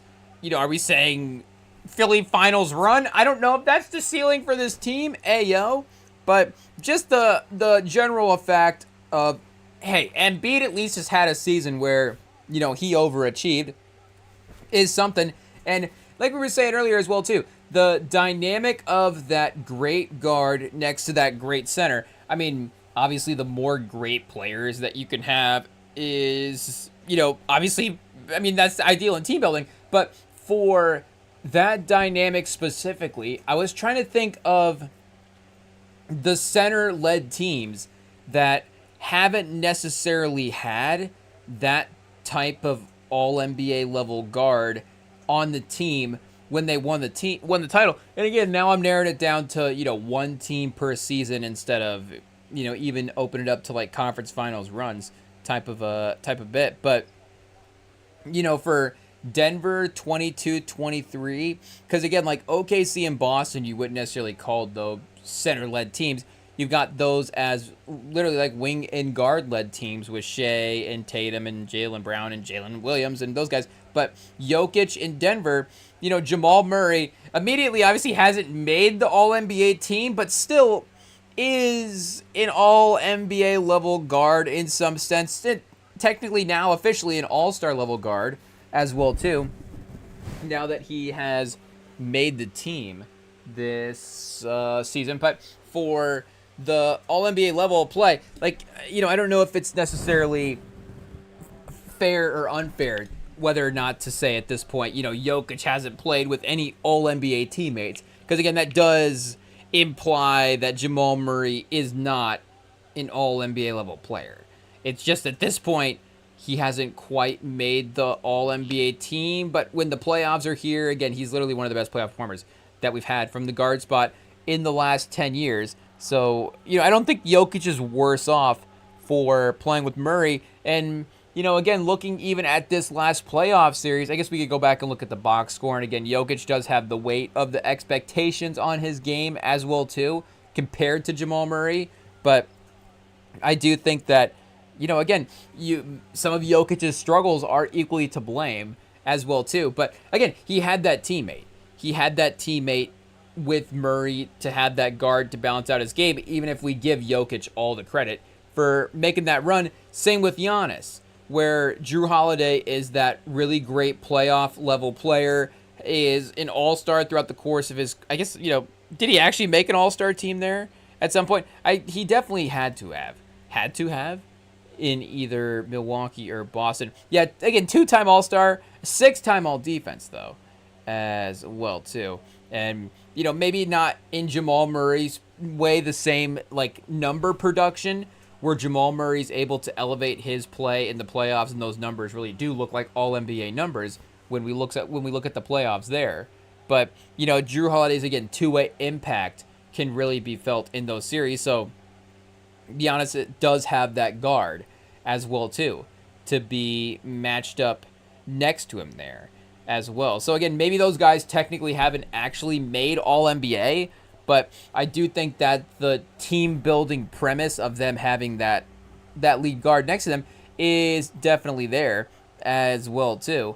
And I guess, the Duncan era, obviously in San Antonio, for the most part, he does have Tony Parker there. And, Tony Parker, even in 6-7, does win the MVP. And then, Kawhi Leonard wins the MVP in 13-14. Shaq and Kobe, of course, paired up, have the Lakers have the three-peat. The 98-99 Spurs is probably one of the center-led teams that doesn't necessarily have that type of, guard play. But, are we saying that Tim Duncan won the, one of the most difficult titles of all time? Obviously, he had David Robinson next to him. He had a shortened season as well, too. to kind of help out there. And, again, Avery Johnson was good as well, too. So I'm not going to sit here and say that, again, he was like playing with nobodies. But it's not like Avery Johnson was necessarily like, again, like a Jamal Murray type where, the numbers are just like, okay, well, in the playoffs, is this guy a top 10 player in the league? Like he was, he got up to 12 points a game in the playoffs, 48%. Like still, obviously, needed him to step up for them to make the run. Mario Ellie, 38% from the field, 7-8 points a game is your fifth guy on the field here. Sean Elliott, 44% from the field, 12 points a game. So that, I think, does qualify for what we're talking about here. Again, I think if we're even just talking the hypothetical matchup of it, with all due respect to Avery Johnson for what he did for those San Antonio teams, like I do think that Drew Holiday and Jamal Murray are cooking him. It is what it is. Maybe somebody else switches out and has to guard him at some point, but I do think they have the advantage there. But we do see Hakeem here as well, too. Again, Kenny Smith, Vernon Maxwell, if I'm getting the names right. Like, they do have some very, very productive guards on this team. And, some guys that are able to, like, the underrated thing about Houston was the shot creation ability of that team. I think they get into that a little bit, into the 30 for 30 on when they start constructing that. But, there were guys, a bunch of guys in that team that, of course, could operate in their own rights and get their own looks a little bit off the dribble, even if they weren't necessarily, like, in the league at the time, the most All-NBA, All-Star awarded players in the league. But, and then, you bring in Clyde Drexler as well, too. Like a young Sam Cassell at that time. Kind of a fun rotation guy. Speaking of Mario L.A. chat. Hey, yo. Back again. And then Robert Ory as well, too. Otis Thorpe. Maybe Otis Thorpe was one of those guys that we were saying. Buck Williams. I think maybe Otis Thorpe was the other guy, chat. I think he might have been. Hey, yo. I think the old heads like Buck Williams and they like Otis Thorpe. I think those are some games that have aged very well. But the young bloods, hey, yo, I guess, what are we saying? Shout out. Vernon Maxwell. I kind of like Vernon Maxwell's game. I like a guy that shoots 39% from the field but just keeps going. Hey, yo, 12 a game. Kind of the... Are there some J.R. Smith comparisons with Vernon Maxwell? There might be, I guess, playoff numbers here for our guy Maxwell. Maybe is this the second run? Yeah, the second run. Unfortunately, he was not really there for the playoff part of it. But, again, you do have to give Hakeem his credit for winning without the conventional guard talent in the way that he had, in the way that they did that year. Maxwell, 13 a game, still 38% from the field. Again, the efficiency was one thing. The impact and the shot creation ability, the confidence that he had in some of those moments is another thing as well. I guess drafted by the Spurs, shout out. Drafted by Denver, I guess, played his first year in San Antonio. We could track him down there. But 23 games played in the 93-94 playoffs, 13 a game, 14 the year before that. 18 in 3 games, 19 in 4 games. So, again, obviously capable of putting up points. But you've got Duncan and Hakeem as basically the two at this point that are the center-led teams that I think do qualify for that type. Because, again, like Kareem and the Lakers do have magic. Like Moses Malone, I don't know if, again, like Dr. J's not a guard in the sense that I'm saying. Like, he's not, the same way that Maxey would be the teammate here in the situation for Embiid. Like, Dr. J is not necessarily that same crossover player. But, still at least it's not a Twin Tower situation, if that makes sense. At least it's some crossover into the backcourt for Dr. J there. Maurice Cheeks, Andrew Toney, like, they do have good guard play as well, too. So we're not saying that, we're not saying that it's not Malone and no guards, but for the 1-2 of what the team was, again, it was more like a Tatum and, a Tatum and Tim Duncan type of situation. There's not really, hot take. There's not really a Moses. I guess Tatum and Embiid. There's, I'm trying to think. There's not really like a Moses Malone in the league right now, but just, physically overpowering, scoring, defense, rebounding. Again, that's obviously Embiid at the peak of his powers. I don't know if his game is quite Moses Malone. I mean, for better or worse as well, too. I think Embiid's a little bit more, rangy than Malone in some of his offensive abilities. Obviously, that could be modern times as well, too. Could Malone develop the range that Embiid did? But, I think Embiid just might be just a better, I guess I can't say better athlete, but maybe 26, 27-year-old Embiid. I don't know. I guess we're going to have to go watch some Moses Malone highlights tonight. It is what it is. Lock it in. Because he's out-rebounding Embiid. That's for sure. 15 rebounds a game. Hey, 2 blocks a game for Malone as well, too. Won the MVP this year. So, I mean, rips through the finals. 3 rounds, 1 loss to Milwaukee. Was that to Kareem? Did Kareem get him in 82, 83 and then go to the Lakers after that? Or was he already in LA at this point? I think he might have been. So, Sidney Moncrief, Junior Bridgman, chat. Hey, speaking of money moves, the great Junior Bridgman, they took a game off of the Fee-Fi-Fo Sixers. And I guess they swept the Celtics as well, too, in 83, 84, or this season, whatever this season is. So they were on fire this year. They were cooking. Marquise Johnson, 21 a game. Junior Bridgman, 17. Sidney Moncrief, 15. Bob Lanier, 14 a game. And then Charlie Chris down to 7. So a little bit of a drop-off. Alton Lister, Brian Winters, Paul Presley, Harvey Catchings. But yeah, that top 4 anyways, all scoring 14-plus is pretty potent. Then you have Cheeks at 16. Irvin at 18. And then Malone at 22 and Tony at 22 as well, too. I guess this is Bucks, Sixers, fine. What do we got here? We're just kind of looking for, I guess we're looking for the one game that they got. A 6-point win against Philly. And then Philly, I guess, a 2-point win, a 6-point win, an 8-point win. And then Milwaukee with the 6-point win. And then Philly with a 12-point win in Game 5. So at least, 4 close games to start. Anyways, for Milwaukee. Again, they were balling out. And then a little bit of separation in that last game as well. But 7 for 19, Moses Malone, 36% from the field. They were containing him, chat. Hey, who would have been responsible? Is that Bob Lanier? 7 for 11. Was Bob Lanier the center on this team? Hey, the late great Bob Lanier. I think he might have been, but he was balling out as a rookie. I guess as a rookie, 15 a game, but 9th in MVP voting for Detroit. Yeah, Bob Lanier in the 70s for Detroit could ball. Hey, and then he cooked Kareem, and then he cooked who are we talking about? He cooked Moses Malone for a game in 83. So just had to teach him a lesson, chat. Hey, it is what it is. I guess, a simple 7 for 11, not necessarily anything too crazy. And it is the team effort as well, too. Moncrief, Marquise Johnson, taking over with in terms of the field goal attempts.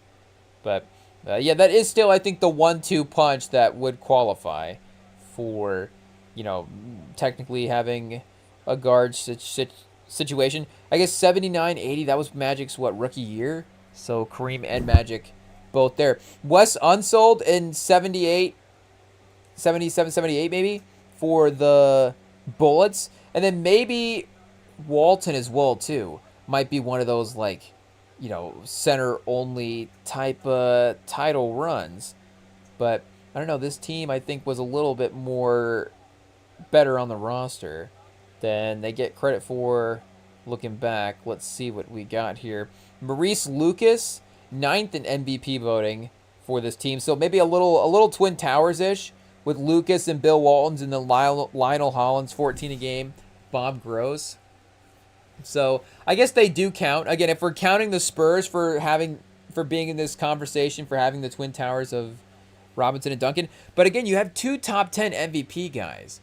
So I don't think that in David Robinson's year that year with Tim Duncan, he was a top 10 MVP voter, which would also be that All-NBA territory as well too. Again, as a rookie, Tim Duncan, first team All-NBA, second team All-Defense, Rookie of the Year, fifth in MVP voting. He went fifth, third, fifth, second. Hey, yo, 2000, 2001, I'm guessing that's Shaq that won it that year. So Duncan could have been a 3-time MVP in a row. Obviously doesn't get the same credit, but I guess David Robinson, okay, he was 7th in MVP voting. Was he second team All-NBA this year? We'll have to check. We will have to check. He was. Okay, so I guess do we have to take the Spurs off the list?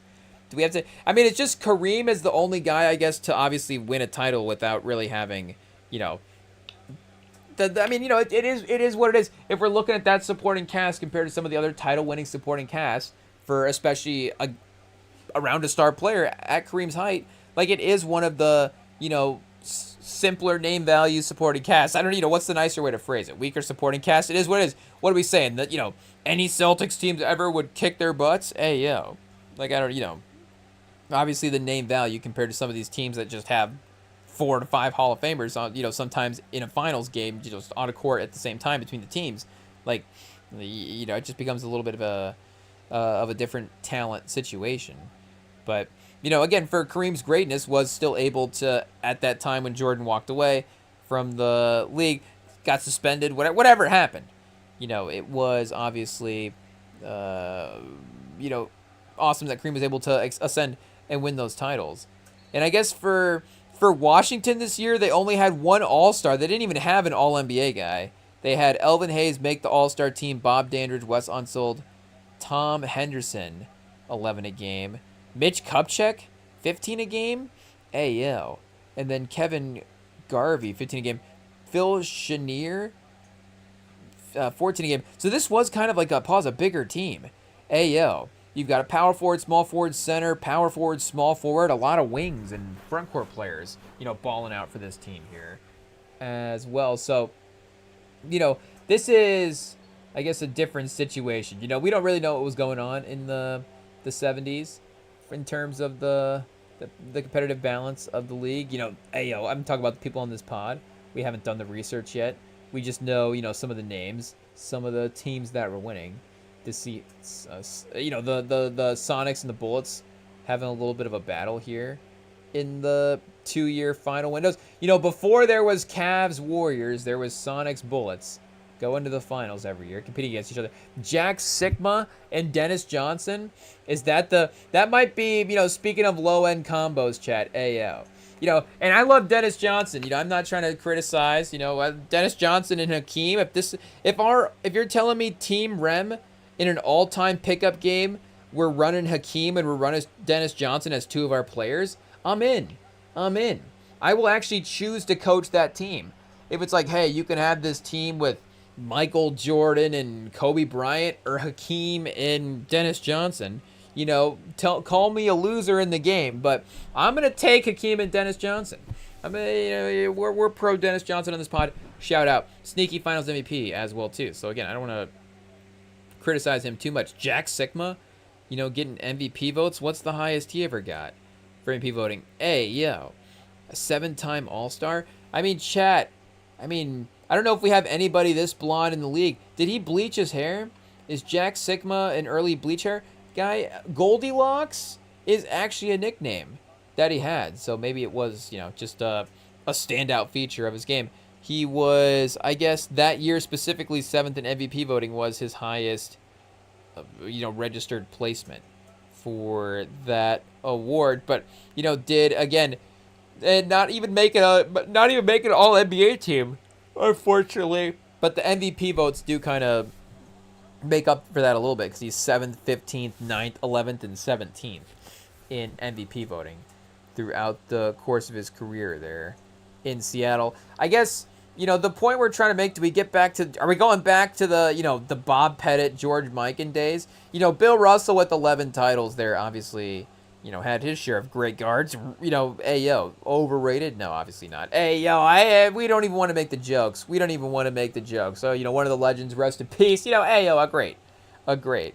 But for most part, again, it does seem like there is that balance of having the perimeter paint interior combo between the two, where that just makes it a little bit more dynamic maybe than sometimes the Twin Towers. Again, I guess it just, it really depends. Maybe it doesn't even matter at the end of the day. Talent is talent. But, and again, Maxey, compared to some of the other guys, is maybe just a better, more reliable player as well, too. It doesn't even matter that he is a guard. He is, again, just like we're saying, more better and reliable. But however you want to look at it, the Tyrese Maxey factor is as important as you get for the Embiid part of the storyline. And, for every great player as well, too, they need to have sometimes their own moment where they, take over and ascend and have that great run.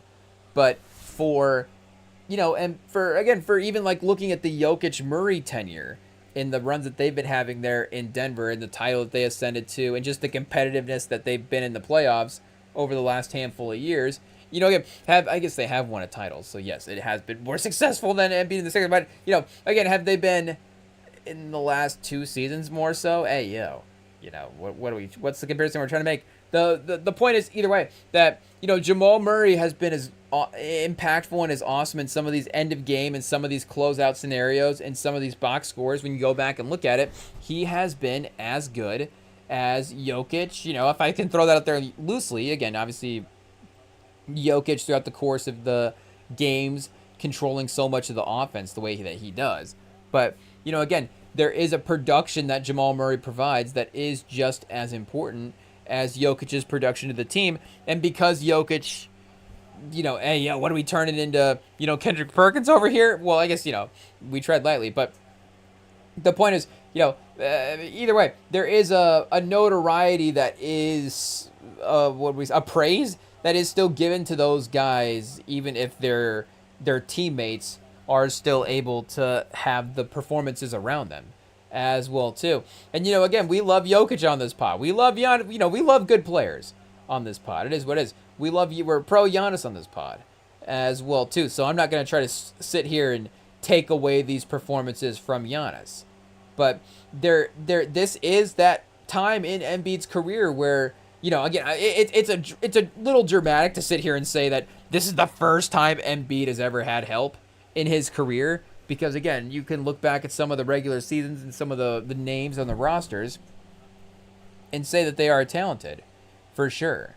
But if you're telling me that the 2 guards that he's played with before Tyrese Maxey is Ben Simmons and James Harden, it is like, okay, maybe it makes a little bit of sense why Embiid is not making the playoff runs that he is. And, again, because now we're going to just blame James Harden for Embiid's playoff failures. Is that where this is going, chat? Hey, yo.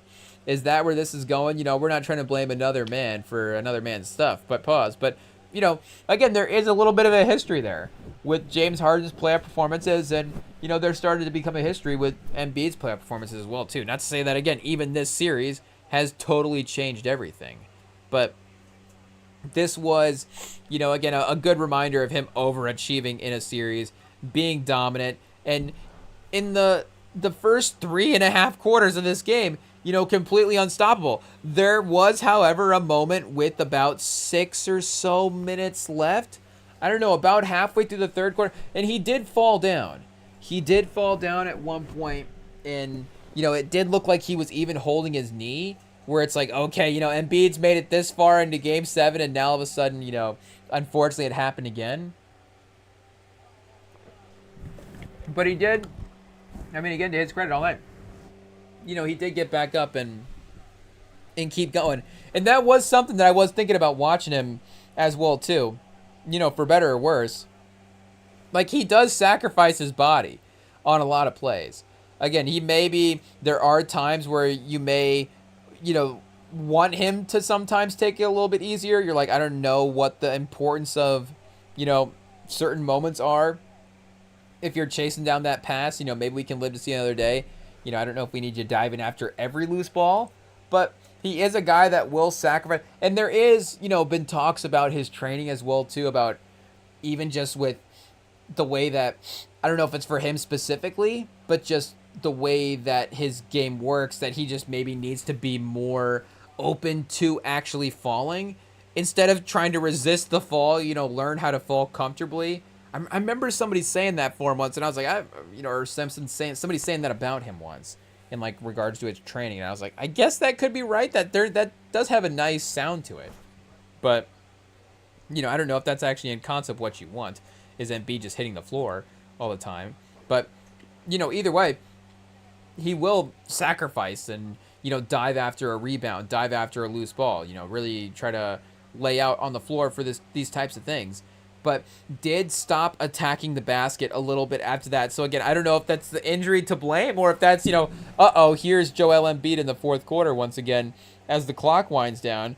But Maxey was incredible at the end of the game, and that's what I'm saying about the dynamic of the teammates. But sometimes even specifically that guard duo as well too, to be able to be that perimeter counter attack and to be able to be a closer when you need him to be a closer. Again, even Shaq with Wade as well too later on in his career. And maybe I'm just thinking of 21st century guys when I'm thinking of this in some ways as well too. Shaq with Penny, like he was at his best. And I'm not trying to bring those names up to take away from their guys' careers.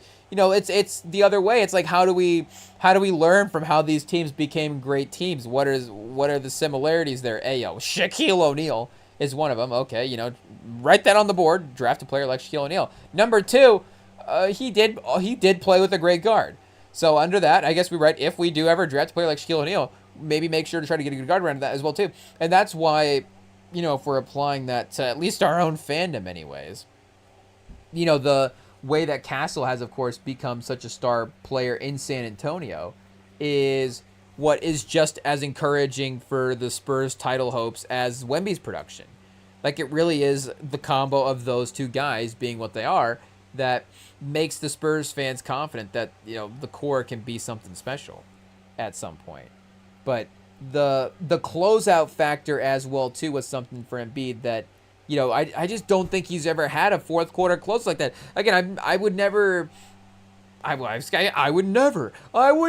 criticize James Harden, chat. Obviously we're the pure and holy ones up here for, talking about basketball. But for the most part, I would say as much anyways, criticize James Harden as some of the other players or some of the other, media people and the way they've talked about, how his playoff career has gone. Because he also has, on the other hand, had a really successful playoff career. He has gone to more conference championships than a guy like Embiid. So their playoff careers might be viewed kind of similarly because, again, neither of those guys have won a title.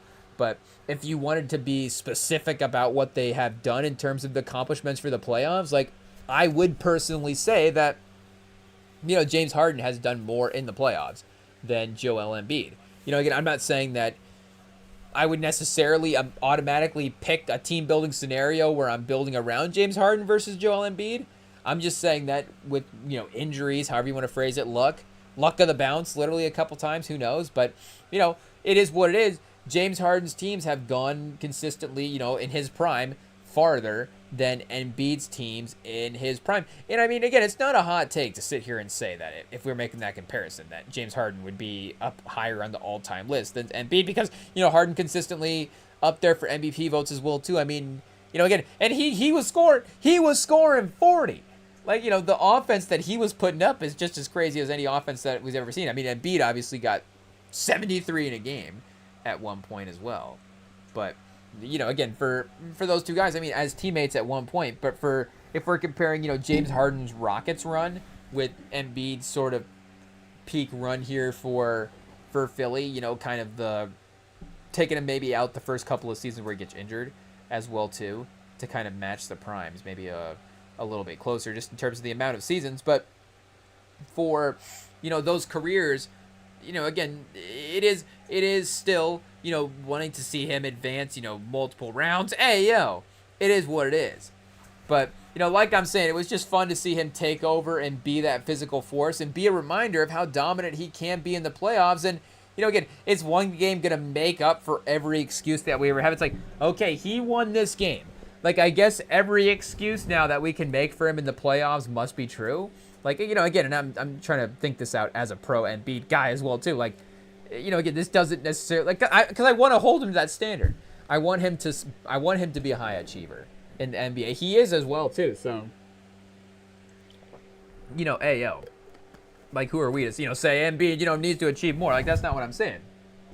But this is the type of game that, again, makes me want to, maybe I'm saying hold him to higher more for like wish better for him, as a fan. Like, this is the type of game that makes me wish that he can have, a little bit more playoff success. And maybe we even need to do a ranking as well too, like, guys that if the Spurs can't win the title, like, who do you want to win the title? Because I gotta be honest, like, again, Jokic has a ring, so I don't, am I selfish in that fan type of way? Like, okay, maybe you can get one ring. Like, you can get one ring. Again, do I want Embiid to go off and rip off 2 rings right here? 3 rings. Like, Wemby's got to get one soon here. We can't get this Embiid dynasty going too much. But say that, I guess Anthony Edwards returned mid-series, he goes bad. I don't know. But say that, again, LeBron, or it'd probably be OKC, but, say LeBron is just ripping through the Western Conference and Luka and Austin Reeves, and all of a sudden, LeBron takes out the Spurs in the Western Conference Finals. Like, I mean, is LeBron the number one? But it's close. I gotta be honest, I don't know if I would have a preference between Embiid or LeBron, because I feel like in AO chat, I guess I don't know if I'm, I guess I don't even know why I would defend Jordan like this. Jordan's not even a player of our era, but I do like the LeBron Jordan debate, and it isn't a really good place right now. If LeBron ties Jordan in titles, is he at 4? Is LeBron at 4 or 5? Hey, yo, I'm giving him 5. Let me see. Pause. Whoa, hey, yo. I guess how many titles do we want? Titles, chat. That's what we're talking about. We're talking about titles.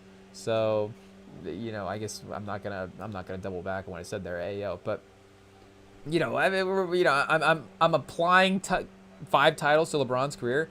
It could only be 4 though. 4 Finals MVPs. So yeah, 4 MVPs. I guess it doesn't say 4. Oh, 4-time NBA champs. So yeah, he only has 4. Okay, so he can get one more. Okay. I was gonna say, if he's at 5 and then he goes to 6, I think he does objectively just pass Jordan. If they had the same amount of titles, but LeBron has 22 All-Stars and 21 All-NBAs and every single record ever, then, and did they add his St. Vincent St. Mary's jerseys on here? Hey, yo, I guess they did.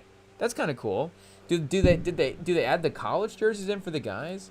I mean, again, I just want equality for the players. I want Tim Duncan's Wake Forest jersey on here. If it is, see, why? What does that mean? What does it mean? I guess, for LeBron, it's cool that it's cool that his St. Vincent St. Mary's jersey is on there. I'm not gonna criticize him. Hey, yeah.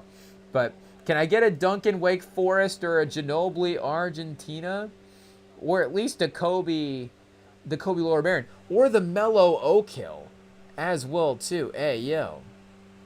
Let me see if I can get this. Oh, and now the basketball reference is spaz in chat. Hey, yo. I mean, I guess, immaculate grid, fun times. But let's see. Is Carmelo, and Carmelo didn't jump right to the league though. If Carmelo had jumped right to the league, would they put his Oak Hill jersey on the basketball reference page? Hey, yo. I might have to now look into seeing what the market is for that, because that would be a summer move, chat. The Carmelo Anthony throwback would be fun. No, it does just start with the Denver era jerseys. Hey, yo. Or, I guess, a Melo Syracuse would be fun for sure, but I don't know if I could rock another team like that. That would be, I guess, the advantage to be wearing that, Oak Hill jersey would be that it wouldn't conflict with any rivalries. Wouldn't conflict with any Denver rivalry, Denver-San Antonio. Wouldn't conflict with any, not there's like Michigan-Syracuse rivalries in a major way. But, again, it's just not like I'm if I can avoid representing the other teams, I'll do it. Pause. I'll obviously, I'd rep a player if I love the player. Embiid, would I get an Embiid jersey eventually? Sure. Would it be an Embiid? I would probably get an Embiid Kansas, though, obviously, because Sam's a Kansas guy. So, I could talk myself into being like, that sort of overlap there, where it's like, well, we have a Kansas Association fandom, and Embiid's our guy, so maybe we'd go that route with the jersey. Or I guess, maybe Embiid Team USA, I'm not always super thrilled about the Team USA. I do like the international jerseys just because I don't know. It's just more unique. It is actually really. I'm not gonna even apply it that broad. It is what it is. I just like the Ginobili international jersey. So I would get a Ginobili Argentina because Ginobili's our guy. But I don't know if I'm super crazy about Team USA jerseys. So like a Melo Team USA, I'd rather get the Melo Oak Hill. That'd be the better jersey at that point. Or like a Hoodie Melo jersey. I mean, Carmelo, why haven't you opened up like a Hoodie Melo shop at this point? There's no way there's not a Hoodie Melo merch line, right? We don't have Hoodie Melo hoodies, chat? Hey, yo. I mean, there's probably hoodies that have been custom made with Melo on it, but okay, Team Melo official. Team Melo, is that? See, now I have to ask chat. Hey, yo. I guess I'm only asking because I don't know how the brands are phrasing it. I'm doubting the brand's knowledge is what it is, not necessarily our own, obviously. We know that Melo is Melo. I just don't know if the brands mean it's Carmelo or LaMelo. It is what it is. So yeah, Carmelo Anthony needs to get like some hoodies designed that are the Hoodie Melo situation. I guess, was it a long sleeve or was it a sleeveless? I can't remember which way the look went. Hoodie Melo was the viral alter ego of Carmelo Anthony. Or like a commercial, chat, a Hoodie Melo versus Carmelo Anthony commercial. How did that not happen? I mean, look at all these marketing opportunities that were missed.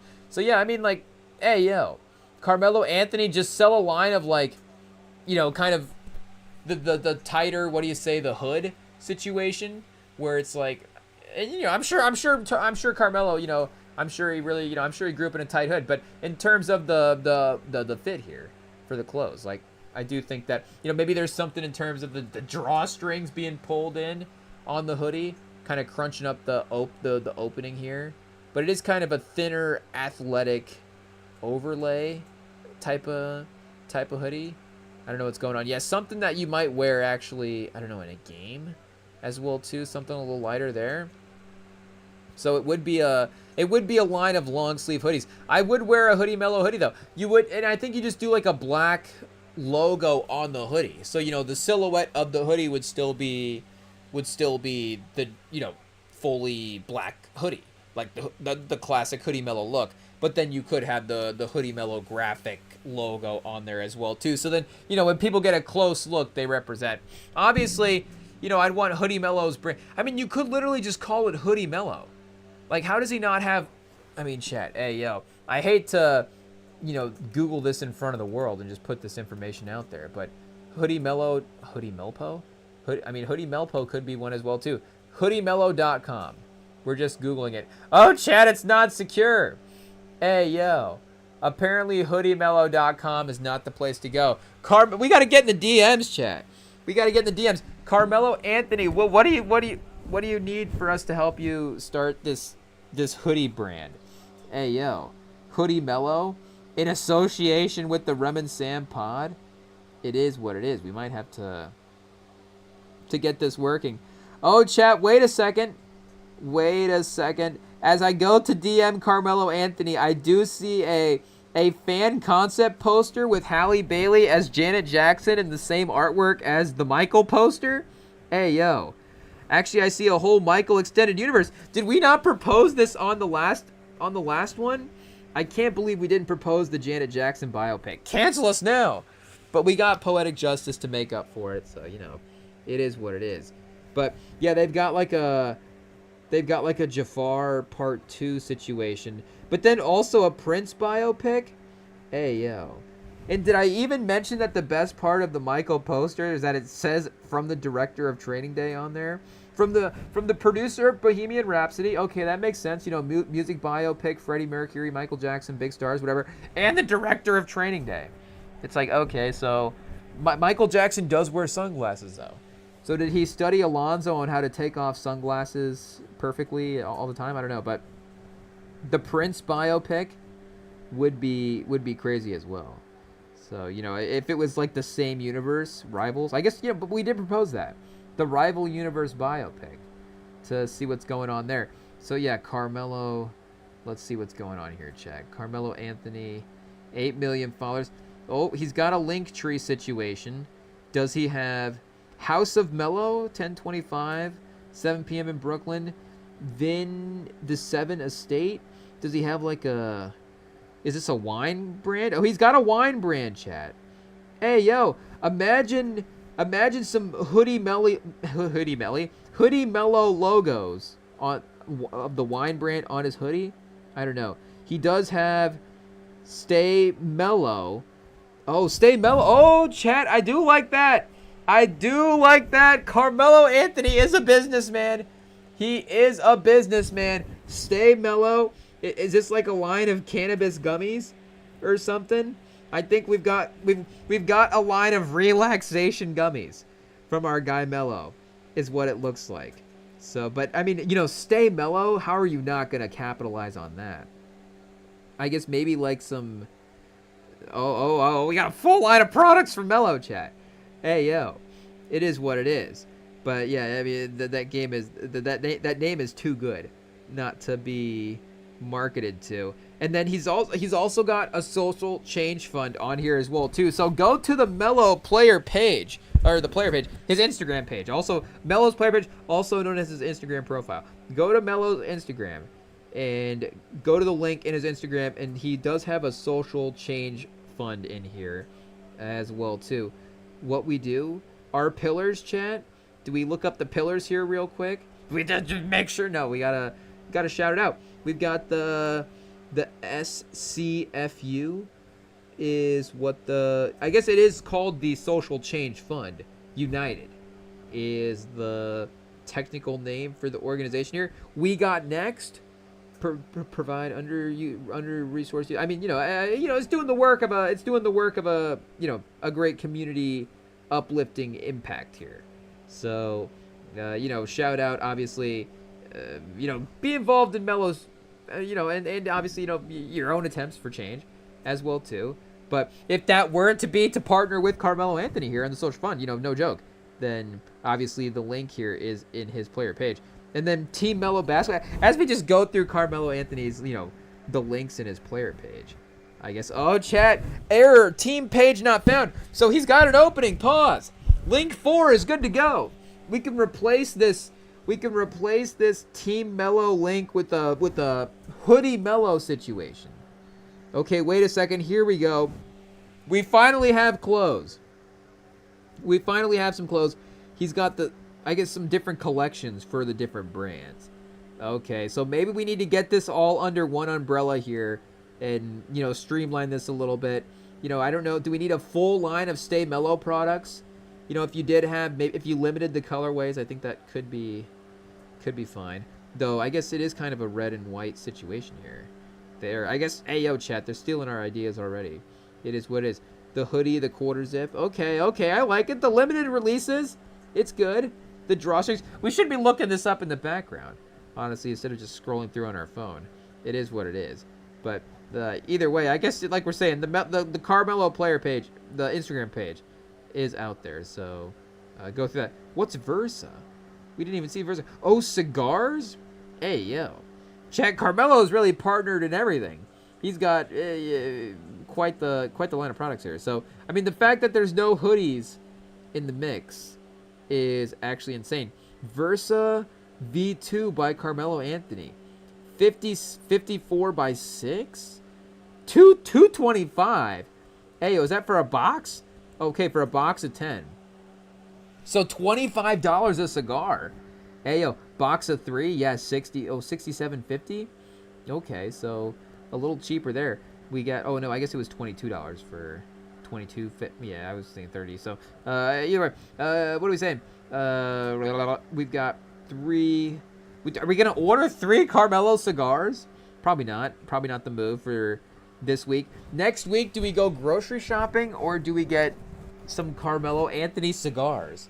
Hopefully the appetite suppression is gonna go crazy. Encased in rich, distinctive Habano 2000 wrapper, the cigar boosts visually striking appearance, hinting at the bold, complex experience within.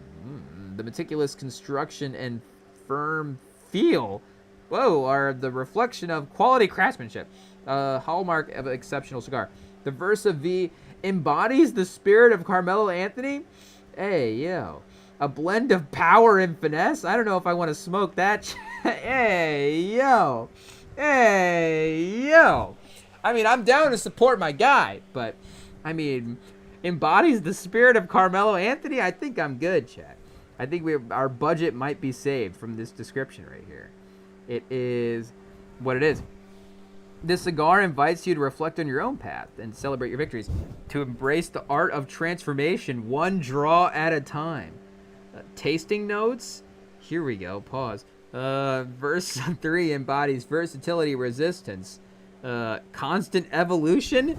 Hey, yo. The crafted Habano 2000 wrapper and binder and filler tobaccos. It offers smoking experience that mirrors the multifaceted journey of a legend and the journey of challenges within. Okay, chat. Hey, yo. I remembered that we're going. We actually got to look this up. Kingdom Cigars. Hey, yo. Kingdom Cigar Company. Kingdom Maker.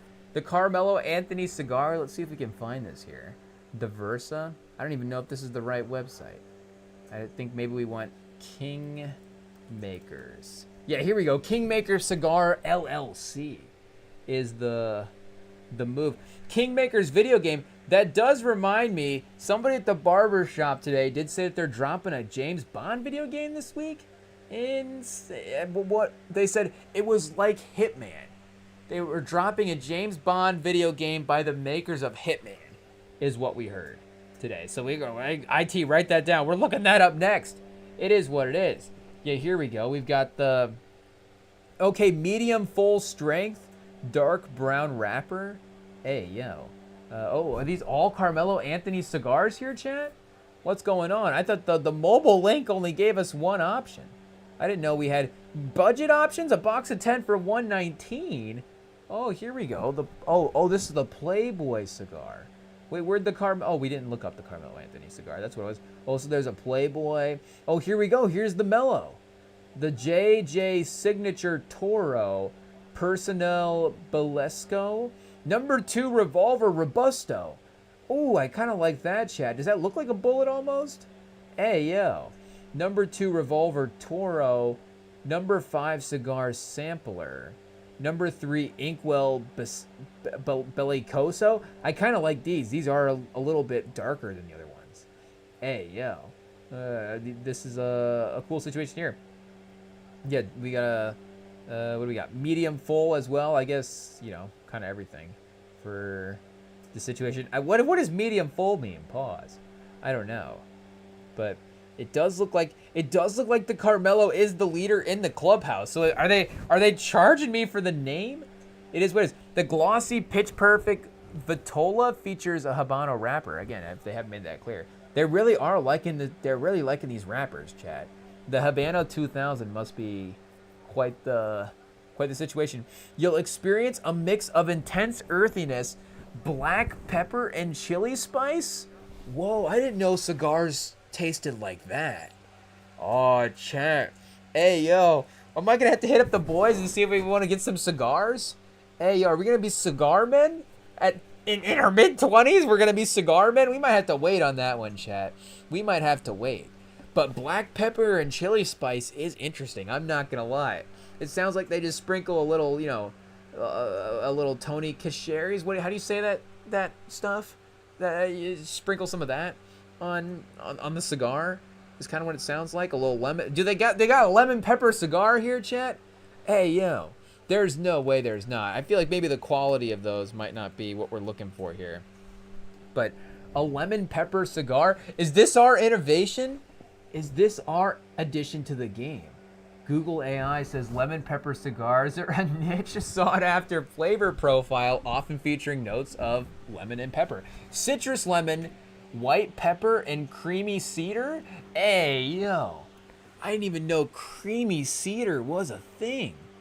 But I'm intrigued. I am intrigued.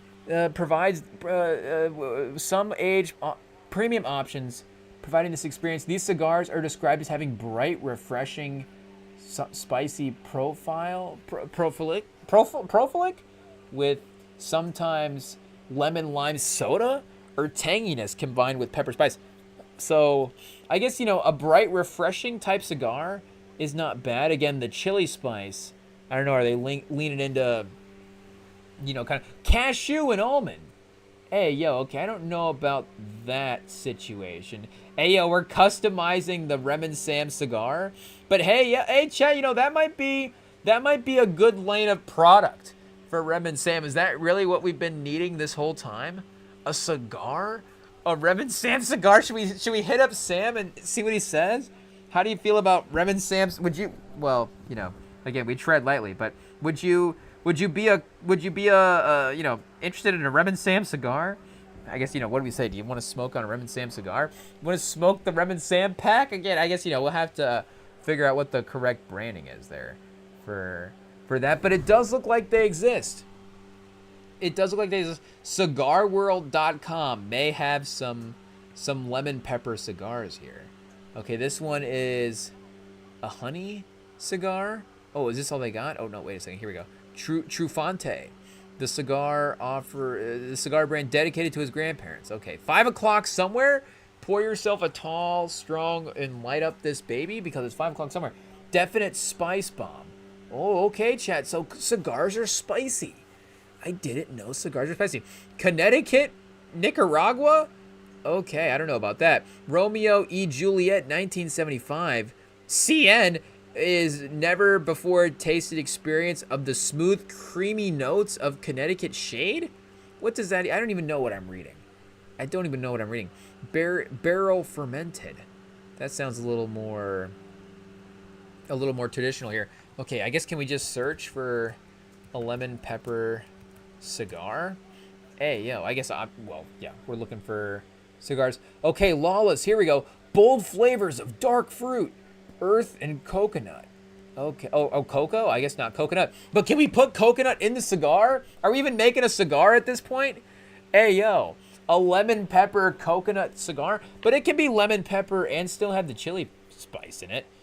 Hey, yo, that's fine with me. It can be black pepper instead of white pepper.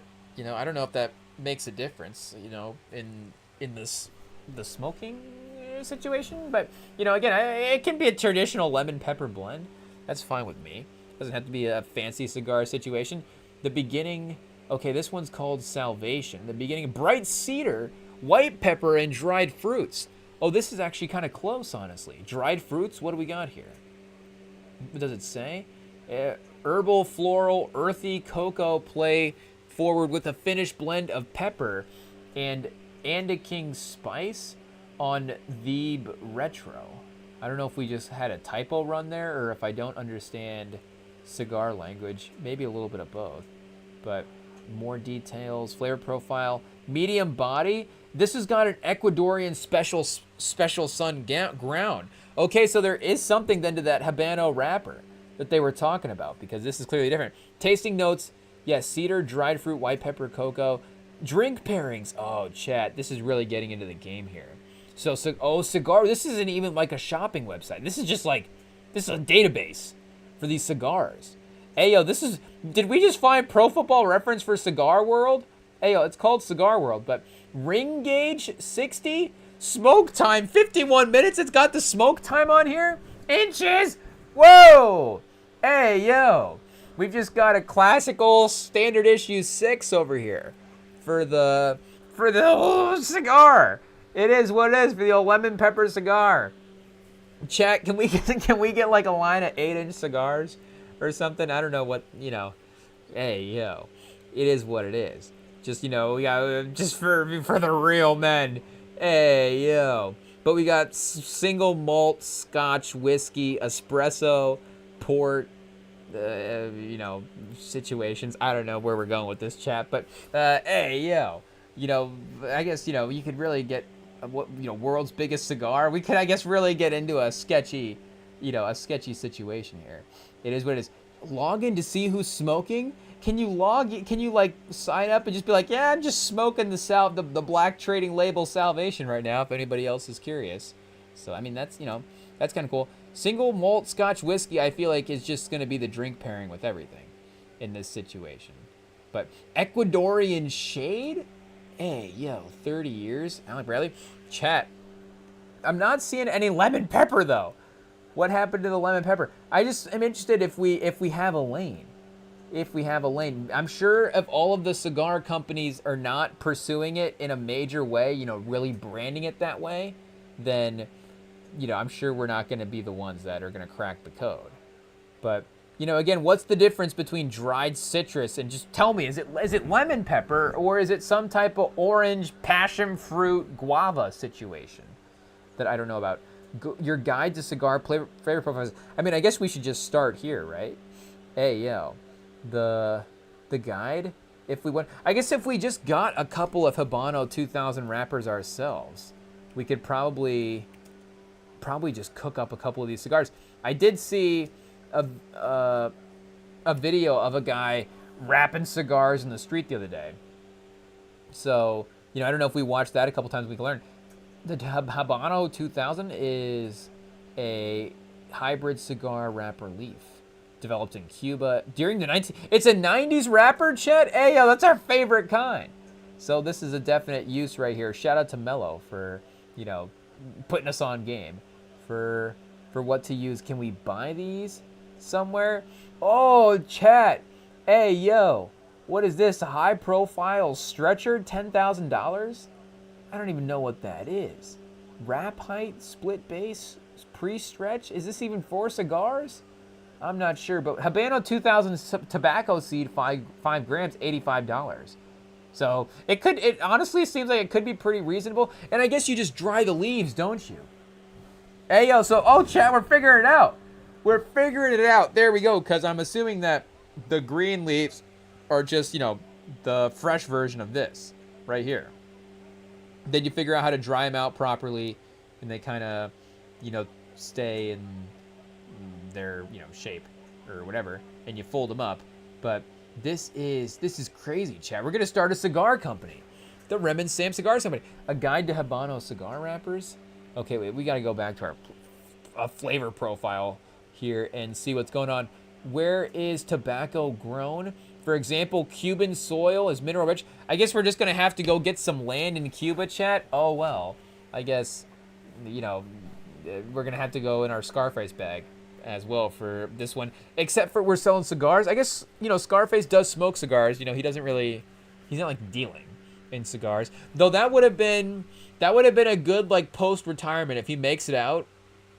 Of that, if Scarface 2, you know, classic Hollywood mode, it's like, oh, we actually pulled Scarface's body out of the tub and he's fine, and, you know, he healed. And it's like, hey, you know, unfortunately, I guess, you know, everybody else is probably dead. Unfortunately, Gina, Manny, they're gone. But Scarface lived. Scarface survived. Scarface 2, which is like Carlito's Way, essentially. But, you know, Scarface 2, he's selling cigars.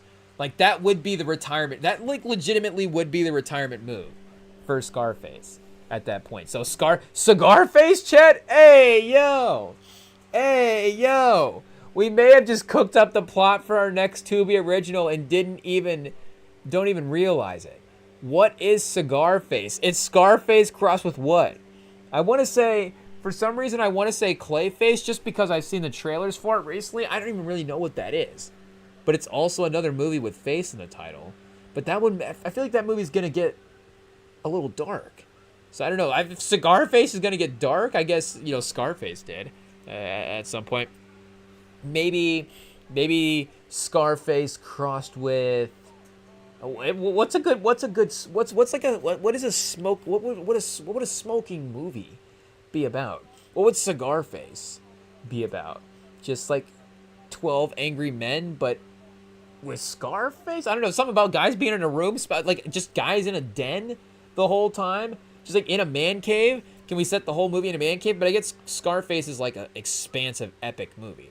So, you know, the idea of a one-set version of it would be a little different. But, hey, yo, Cigarface, chat, there's something there.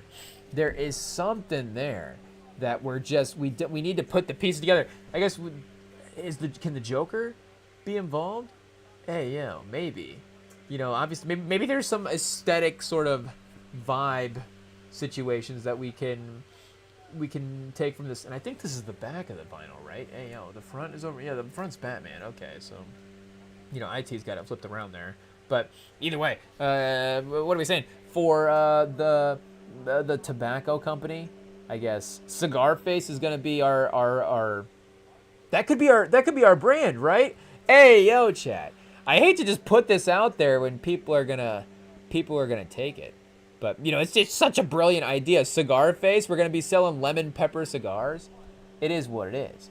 But I guess we got to actually figure out what is going on here. Your key to a truly enjoyable cigar is training your taste buds to identify these nuanced flavors.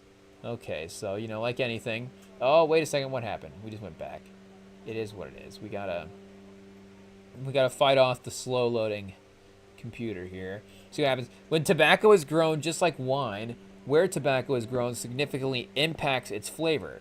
For example, Cuban soil is mineral rich, leading to slightly salty, often metallic notes. Ooh, do you want metallic in there though? Hey, it's like smoking on a spoon.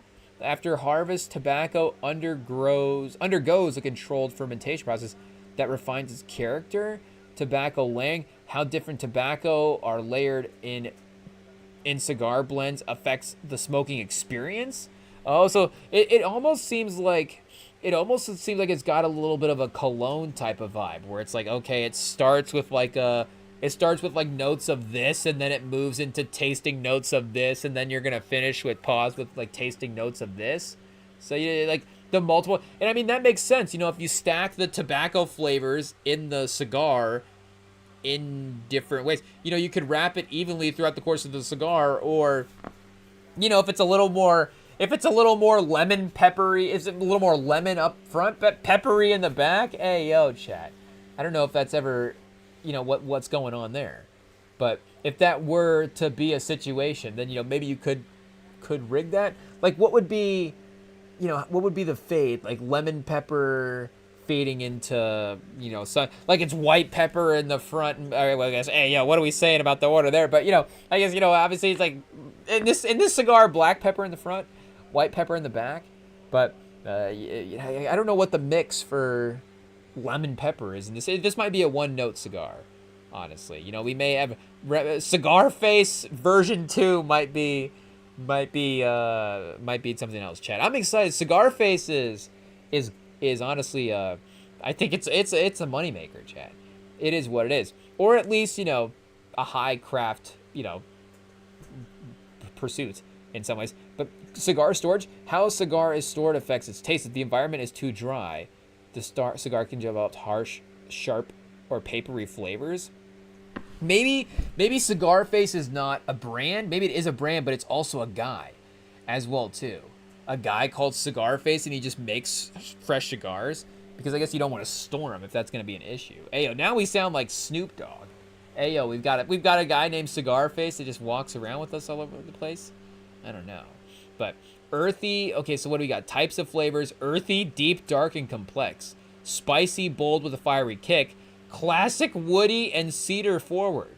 Ayo, nutty. Oh, chat, this is crazy. Nutty yet creamy and toasty? What does that even mean? We're going to have to avoid those at all costs. Ayo, sweet, decadent, and dessert-like? Also, that could go into the lemon pepper. I guess not really decadent, dessert-like, but that would actually probably be more number 6 here. Floral, aroma, and sophisticated. Probably a little mix of 6 and 2, honestly, is what we're getting here. But earthy cigars are rich and robust. So these carry flavors of damp soil, black coffee, dark cocoa, and leather. Whoa, leather as a flavor is interesting. I don't know if I've ever heard about that, but spicy and bold is, yeah, okay, so this is kind of where we're going. Black pepper, cinnamon, cayenne pepper, specially manufactured ligro leaves. Hey, yo, I don't know if that's probably not the right way to say it, but the taste really wakes up your senses. If this sound is appealing, we try, I guess, a couple different recommended ones here. Cedar woody, classic. Hey, yo, probably pretty self-describing there. Charred? Ooh, cedar, sometimes charred. That does sound interesting. A burnt, like a Ayo, pause. Like a burnt wood situation in this lemon pepper cigar would be, because that would add like the lemon pepper. Like if it was like a smoky wings type of situation, yo, like that would be crazy. So like a I don't know what kind of wood you would smoke a lemon pepper wing on. Yo, is like cherry getting too much? Like is that, do you want the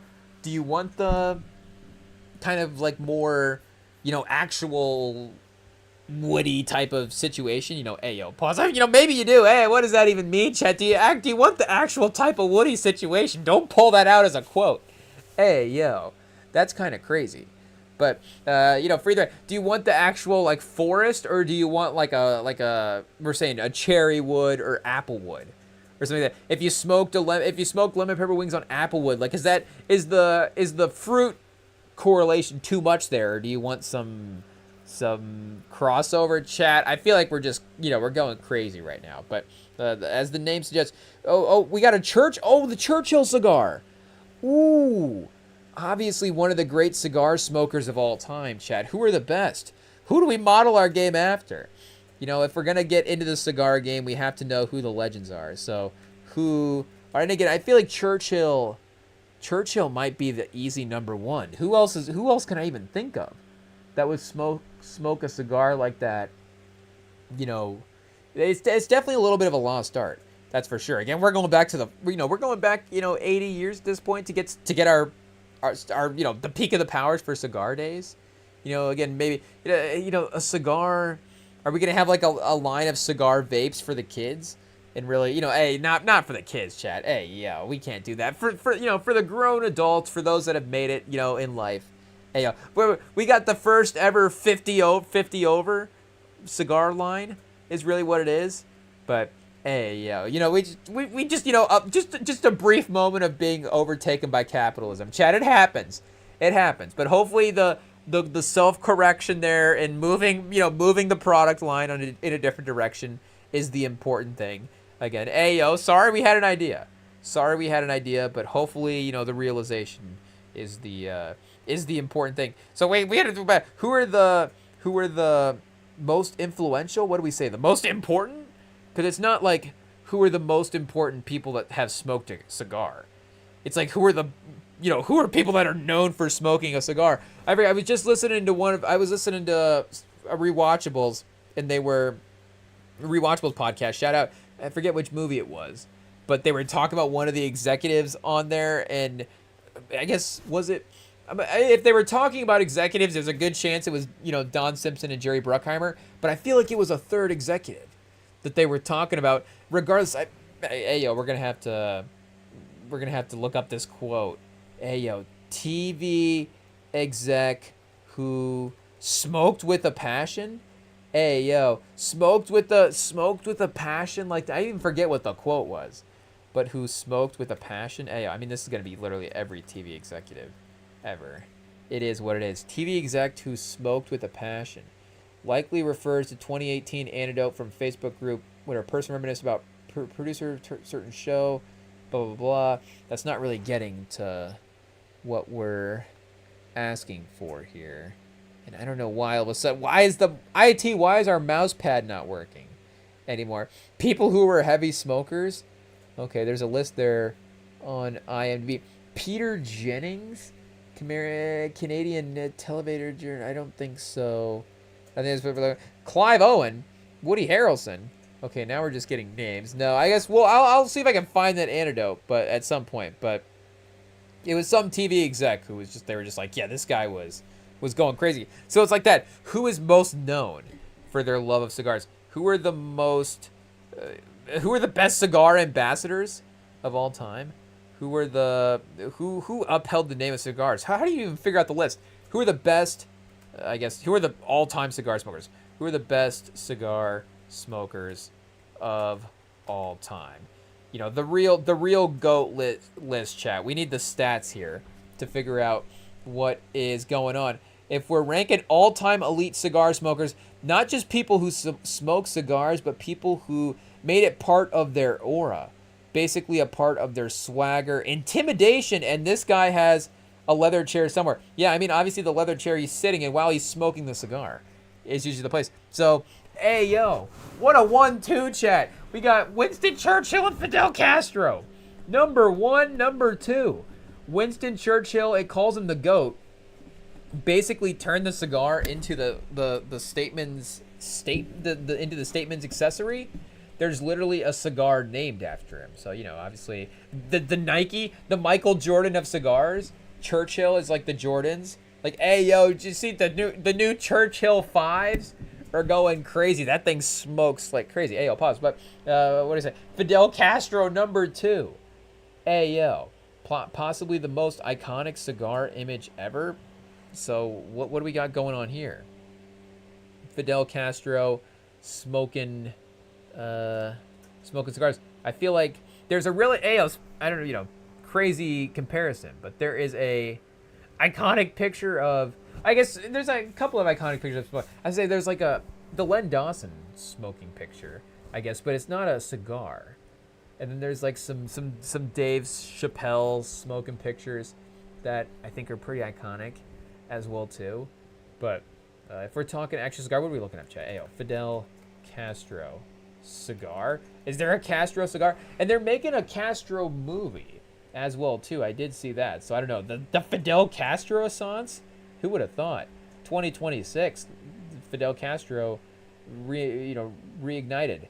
But what do we say? Fidel Castro was synonymous with Cuban cigars. I guess, as it makes sense. The main export besides people, that's a Scarface joke. That's just a Scarface joke. It is what it is. But cigars, it would have been there as well too. So I guess a couple of different cigar images, it looks like. But yeah, I guess, if we're going history rankings, he's number 2. Arnold as well. Speaking of Terminator 2, makes every cigar look like a victory lap. Poolside post-workout after governing California. Always look natural. That is true. Like, there does seem to be a few pictures of Arnold smoking a cigar. Nicholson. Number 4 Nicholson, the courtside cigar guy. Could smoke one and somehow make everyone else look underdressed. Okay, I guess undressing everybody with cigar smoking is crazy. Tier 2, Hall of Fame smoke presence. Michael Jordan. And because he won so many titles, I think, in a row is basically the main reason. But championship cigars became part of the ritual. The Last Dance probably boosted cigar sales by itself. Al Pacino makes Tier 2. Not always smoking IRL, but cinematic cigar gravitas is absurd. Does Corleone smoke a lot? It might be like some Michael Corleone smoking scenes, cigar scenes in there. But, and I guess like we're saying, Scarface as well too. Stallone looks like he's genetically engineered to hold a cigar, I guess. And Frank Sinatra as well too. I almost read that as Frank Stallone. I was gonna say, I guess both Stallones, but Frank Sinatra, classic Rat Pack sophistication. That makes sense for sure. More, I think a cigar vibe than maybe actually like cigars.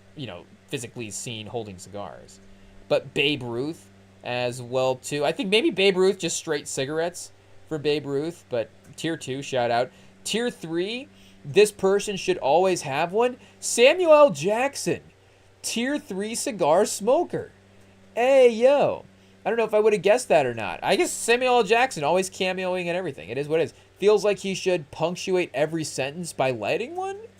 I guess. I don't know. I mean, not to discredit him. I mean, yes. I mean, there is a veteran status to Samuel at this point that, again, there is like we're saying, kick back and, enjoy yourself sort of aesthetic, that sort of, old man, old money aesthetic of a, cigar.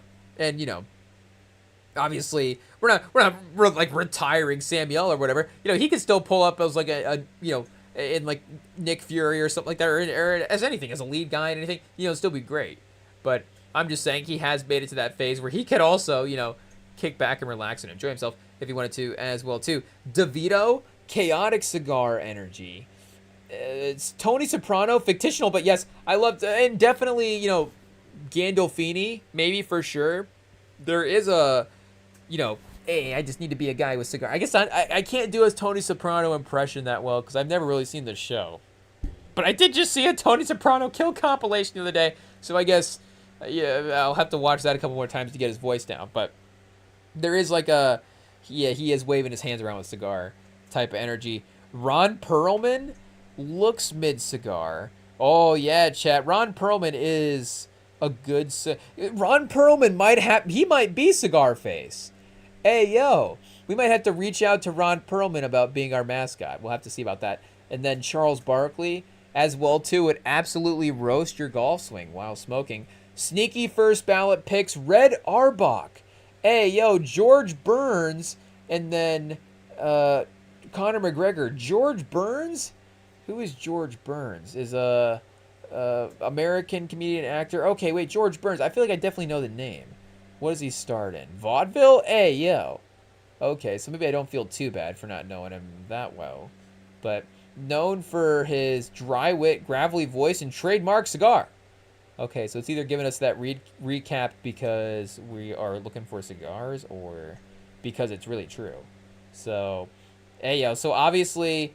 Oh, wait, if we're drafting purely who wore it best, I don't know why it moved Michael Jordan up over... Well, I guess, could have moved Michael Jordan up over Fidel Castro for a couple reasons, but it still got Fidel Castro over Jack Nicholson and Arnold. So, but it is true. I think Jordan... For an American audience, for an American audience that, maybe, again, maybe myself, I do consume a lot of 90s content, a lot of 80s, 70s, I guess, was it Fidel Castro, even 60s? See, I don't even know what year Fidel Castro was. So, I'm admitting my own ignorance right there. We're going to go from Scent of a Woman to Fidel Castro here on the Wikipedia. Let's see what we have got going on. 59 to 08? Was that the Fidel Castro run? 1959 to 2008. Hey, yo. So one of the legendary cigar smoking runs that I guess we've ever gotten from a guy. Wikipedia doesn't even want to bring us there, chat. It is what it is. They said, no, we're not allowed to learn about Fidel Castro. We're not allowed to see the info. It is what it is. I guess, again, we did, those ruling years into the 60s for, basically all of it. So, was that his life or the ruling? No, his life 26 to 16. So, he served all the way till 08 as well, too. I guess it's like, I would have been aware to some degree if people had been mentioning that he was around. I just don't remember in 08 people saying that. I mean, the housing crisis was happening, so maybe people were not focused on that, but even like 06, I don't remember any hum in like 06 about the end of there was no retirement tour for Castro in 2008. That's for sure. I don't remember people talking about it all that much, but obviously I remember when they got Bin Laden. Hey, yo. And that would, but Obama got elected in 08, and then they got, when did they get Bin Laden? When did Zero Dark 30 drop? 11? So, a couple years there, obviously you can gain some cognitive dissonance over those couple, is dissonance even the right word? But you can gain some cognitive, sense memories over those couple of years that maybe, again, are not going to register, but regardless, I just don't remember, Fidel Castro being a presence. I remember him being a presence more as like a past presence. More so than, the fact that there was literal overlap with when I was alive. For him being there, I can always think of him just being out by the time that I was around. But nope, I guess he was, the run still continued. It is what it is. Are we going to bring LeBron back up, chat? Are we going to compare LeBron to Fidel Castro? Hey, yo. Just in terms of, we can't even. We would never. Obviously, we don't want to. I'm just, what are the tenured runs? Hey, yo, ChatGPT brought it up for cigar smoking. That's all. And, again, they're making a movie. So I'm are we supposed to be is there a thing of Castro going? I literally know nothing. I know nothing. So, we got to bring our underqualified degree back out from the MJ pod. Hey, yo, we're really treading into territory now. We've gone from, MJ to Fidel Castro. Hey, yo. I guess, Fidel Castro never dropped Thriller. So, and now it's like, oh, well, Rem compares see, hey, yo. You can't say anything these days. It is what it is. So, maybe just don't talk about Fidel Castro as well, too. Maybe stick to the Habano 2000 rapper. That was good research, Chad. That was good research. Offering a medium plus full body smoke with rich and spicy cocoa flavors. Hey, yo. We wandered into we wandered into some sketchy territory like we do sometimes. But I guess we do have the start, anyways, of a potential cigar brand. What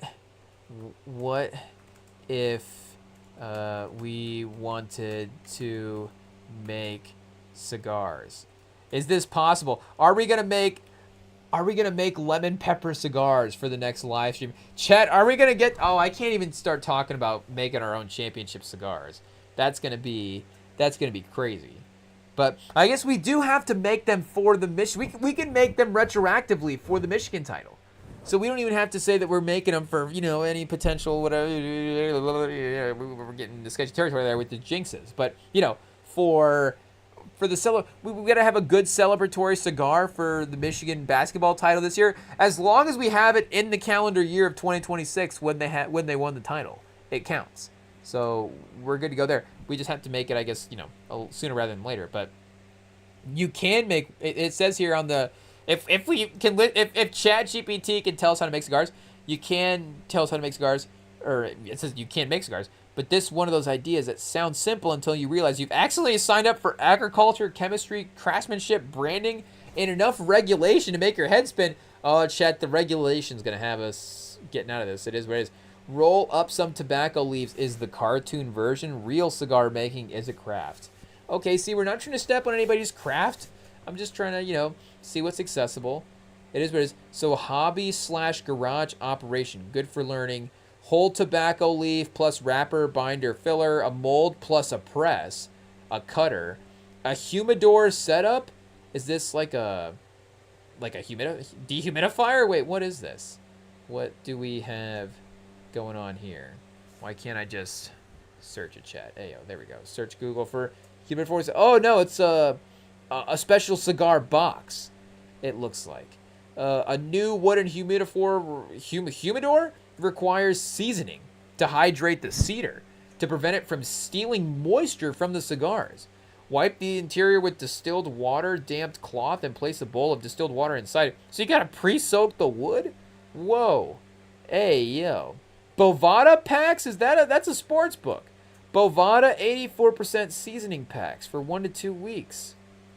So we got to make this storage box a month out before we even get into cigar making, and then we got to condition the leaves, sort them. So I mean, immediately that's like, yep, the process is longer, isn't it? We've added a month now making a storage box. Sort them, build them, filter them, wrap them. Hey yo, is this a song? Is this the Field of Dream pitch? I'm not sure what's going on. Okay, the scroll is still broken. Lane 2, small brand boutique. This is where it gets interesting. A lot of cigar brands don't grow or roll their own at first. They partner with established factories. So we've got, a brand identity, brand concept, packaging, marketing. Factories handle production. This is way more realistic than trying to become tobacco farmers overnight. You need a hook. Cigar worlds love strong theme. Sports themed cigar. Fourth quarter reserve. Hey, yo, Chat, our hook is just cigar face. Again, we don't even know what it means, but we just walk in and we just go, cigar face. We're starting a business called Cigar Face. And they go, how much tobacco do you need, sir? And I say, just give me the plant. Just give me all of it. And then do we hang the assistant from the helicopter? Like, he's actually an informant for a rival company. So it's like it worked out. But it's actually a body double, so it's not really him. It's just a threat. It's all it is. It's a new version of Scarface, a nicer Scarface. Hey, a cigar face that's not going to last as long in the business if he's not real. But again, the intimidation factor can still be there. We can still dangle the guy from the helicopter, and it can still be. I guess they probably still use some type of double in the movie as well too, would be my guess, but not in the plot of the movie. If you get what we're saying. Ayo, Sosa, obviously using crazy tactics there.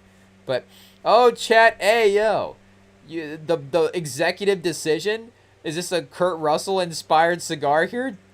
Dark, heavy, and intimidating. I guess maybe not Kurt Russell, but the movie Kurt Russell is what it had. The Kurt Russell movie is what it had us thinking about. Blue Chips Reserve is also, it's definitely giving us names based off the movie titles that we've had here in the past. But smooth but sneaky strong.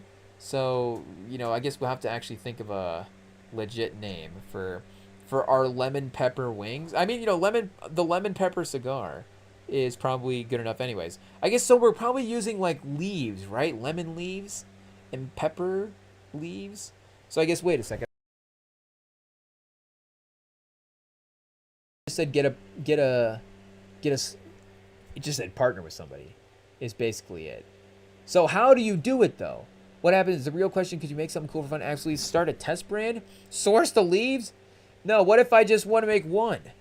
What if I want to make one? So this is a lesson for everybody out there to see, how do you just toss together? What if I just want to throw together a cigar real quick?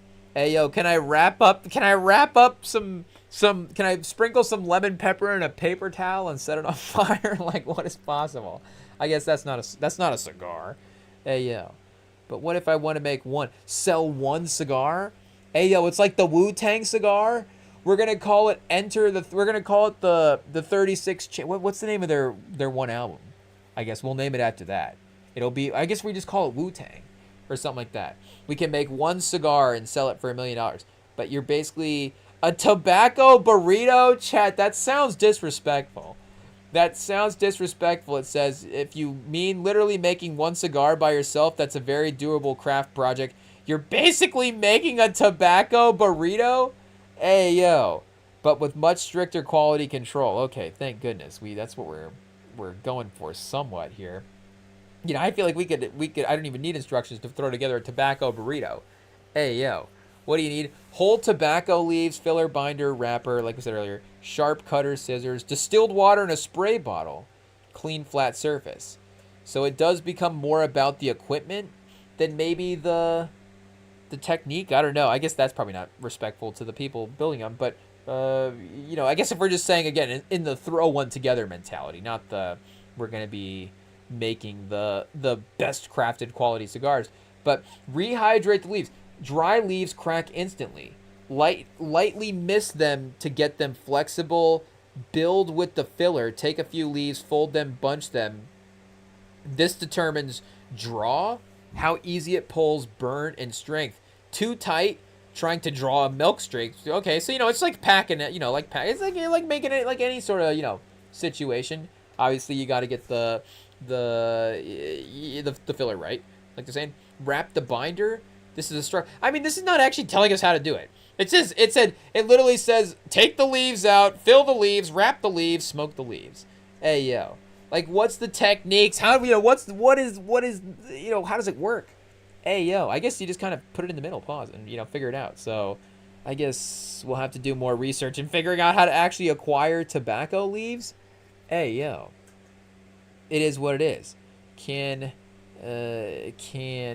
I buy tobacco leaves? I guess we did see those seeds for $85, so we're gonna have to be patient, I guess, and grow the leaves. Connecticut shade, the smoother, lighter classic wrapper, darker, sweeter, richer. Maduro, Habano is spicier, and the broadleaf is rich and thick. Hey, I mean, that description alone, we might just end up switching over to the broadleaf. It is what it is, rich and thick. But since Carmelo was using the Habano, we're going to rip off the Carmelo cigar and use the Habano. Leaves come dried, partially processed, fermented, ready to roll-ish. First attempt, you want fermented conditioned leaves unless your goal is to discover what smoking a damp textbook tastes like. Okay. One thing to flag, because tobacco products are age... Okay, so buying a leaf is the easy part. Sometimes rolling something smokable is where the universe humbles you. Oh, really, Chet? At this point, I thought buying the tobacco would have been the tougher part. Let's see. I guess we don't have to search buying. Let's see. Tobacco leaves. See, Chat? This is why this is great. We can just do the research for you. It is what it is. Tobacco leaves, shopping. Let's see what we've got. Cigar making 101 for the Rem and Sam pod. So that way, I mean, again, it can be a victory cigar for anybody. We'll just send it to whatever fan of the team wins the title. We'll just send him the victory cigar. That'll be the even if it's our own team. How about that? We'll still send a fan to victory cigar. The Rem Sam Victory Cigar. Inspired by the city that won the time. We're going to be looking into, like, what flavor defines, New York, I guess. It's going to be a Euro-inspired tobacco or something. I don't know. But I guess here we go. 15 to 17 to 9 grams packaged. Whole leaves. $7.97. It seems like this is affordable, chat. It seems like this is affordable. Tobacco leaves with ceremonial tobacco whole leaves. 35 to 39 grams packaged, $12. So, I don't know how many how many cigars you're getting with these leaves. But, again, for a personal sort of enjoyment, seems like Al Capone tobacco leaf wrapper. Oh, okay. So we're just talking, we're getting a little simpler there. But, yeah, it does seem like, for the most part, this stuff is not bad. I guess there's going to be levels to it, of course. You can probably get the more expensive stuff. Growing it, though, and then making it ourselves. Hey, now we're really... Our first farm-to-table product is going to be a cigar, chat. Hey, it is what it is. I guess, what about lemon pepper cigar? Trying to be innovative. I don't know if this was the place to innovate, but it seems like a good starting point.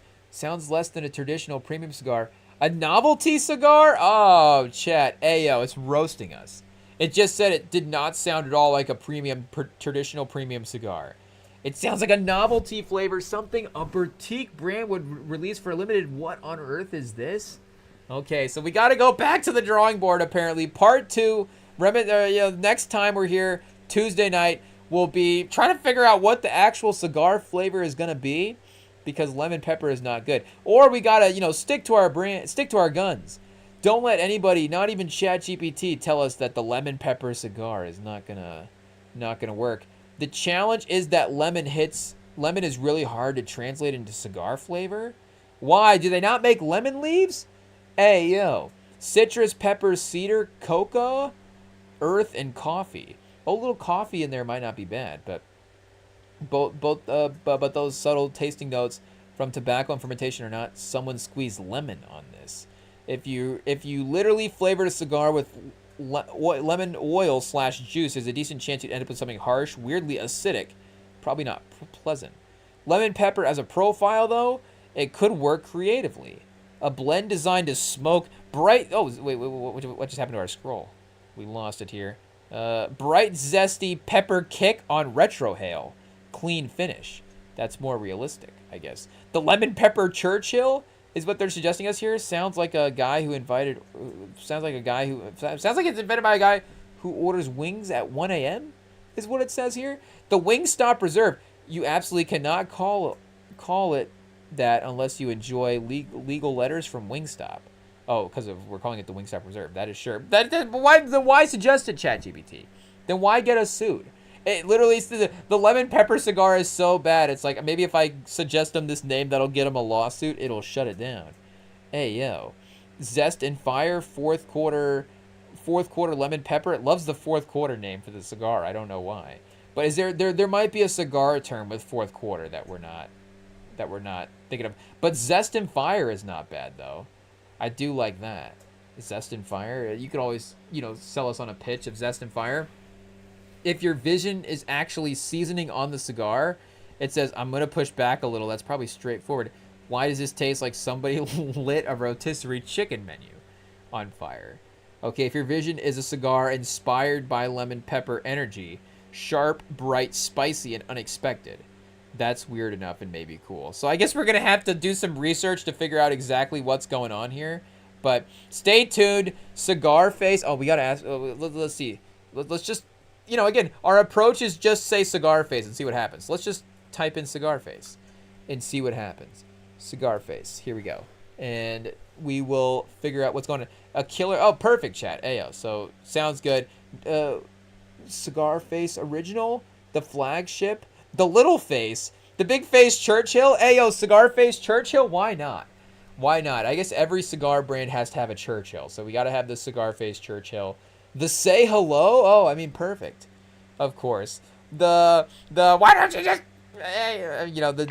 the Gina mad at her brother cigar might be a little weird there.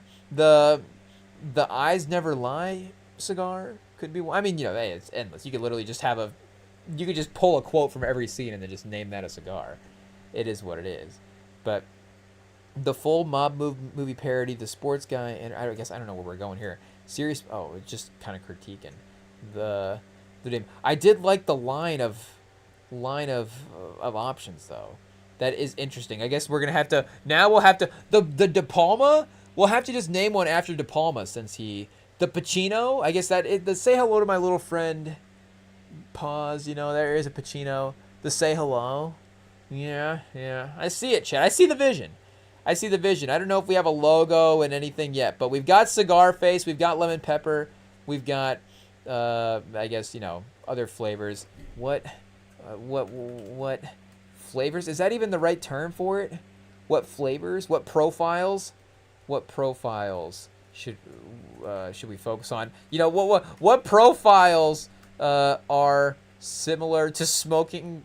What profiles are similar to cocaine? Can you smoke on that coca leaf out of the cigar, chat? Hey yo, I guess we'll have to see if you mean cigar flavor aroma profile. I can't help design something to elicit or reference drug use. Oh, chat. Hey yo. So never mind. Hey yo, what is this? The white heat, chat? A little white pepper, citrus, and mineral? What does that even mean? Mineral? We just go like white pepper, citrus, and white salt or something like that? We can't like crush, what baking? What do you have here? Sharp, intense, fast-hitting sensory impact. Branding, flavor, design. There's a legit cigar profile directions that capture that kind of jolt without going anywhere near that territory, chat. Okay, so the jolt. There we go. We found common ground. The jolt is what we're looking for there. White heat, the flashpoint. Oh, this is, I guess, a darker version of it. Espresso, black pepper, and dry cocoa. It is menthol adjacent. There we go. Maybe we're talking there. Without actually adding mint. Achieve more clean, crisp tobacco freshness. I guess, it did use the white pepper before. I just like the fact that it says /mineral. I don't even know what that means, but I just like the pull for the real Scarface. That's just the cigar. That could just be the original, right? The Cigarface original has to just be like if we can say, the white heat. It has to be a product central sort of vibe. But yeah, I guess either way, we'll be back Tuesday cooking up more ideas on the Cigarface product line, reacting to the NBA playoffs. I think Tuesday is LeBron versus Shea. So we'll see, the round 2 here for the Lakers. If the history, start is going to be something that will happen. I guess, I don't even really know how to phrase it because them winning would seem like an impossible task. But them, being competitive, I guess we haven't even seen anybody be, well, we did. We saw OKC be competitive, we saw Indiana be competitive with OKC in the finals. I guess, unfortunately, we haven't, seen like a competitive OK series with a satisfying result in a while, if that makes sense. Because the playoffs that they went through, I guess, in the Western Conference were kind of easy. I guess, but Jokic pushed them. I'm just misremembering the playoffs. It is what it is. But if Doncic can get back healthy, not to say that we want him back healthy, for a potential Spurs facing, if that's what they have to do there. But, Chad, it says here 58 minutes ago from Yahoo, Luka Doncic injury situation is not looking good for the Lakers. So, maybe he is not in for this one. Luka out for the start of round 2. So it looks like the Lakers will get cooked Tuesday night, but we'll be here to see it. We'll follow along and see what happens. You can follow along here on the YouTube, of course. Follow the podcast feeds. Send us a message at RemingTonm on Instagram as well, too. If you want to message us over there, if you want to message us with ideas for our new Cigarface cigar brand, let us know. Give us any advice. Hit us up, RemingTonm Pod on Instagram. And, hey, yo, we're not the only ones trying to launch a little business over here. I'm not phrasing it that way. But, we're not the only one trying to launch a business over here as well, too, with Cigar Face. Sam and I are actually starting like a real business over there in San Francisco, in the Bay. So, if you want to hit up Tempo, their coffee shop website, if you want to look into what the project that they have going on over there is. I mean, if you want to support as well too, you can always hit them up and see what's going on there. But again, just the website and stuff over there. They've got a couple things for sale, so you can go check that out and see what is going on. Hey, yo, it's like if we're talking about a fake business this whole time and we got a real business that we can mention and support, we should probably do that. So shout out to the Tempo Coffee Shop that is, going to be going up in the Bay over there. But, if they would have like a little smoking patio, maybe outside there, like an outside edition of the coffee shop, then maybe, because I think coffee and cigars do go together, right? Like there is there's a dual stimulant effect that is happening there. So, a Tempo Cigar Face crossover. We'll have to see what kind of cigars Sam wants to cook up, I guess. I was gonna make some type of like Mahomes situation, or hey, what kind of lame joke can we make to end this on? I don't know. Either way, we'll be back making more lame jokes Tuesday night. We'll see y'all later. Peace.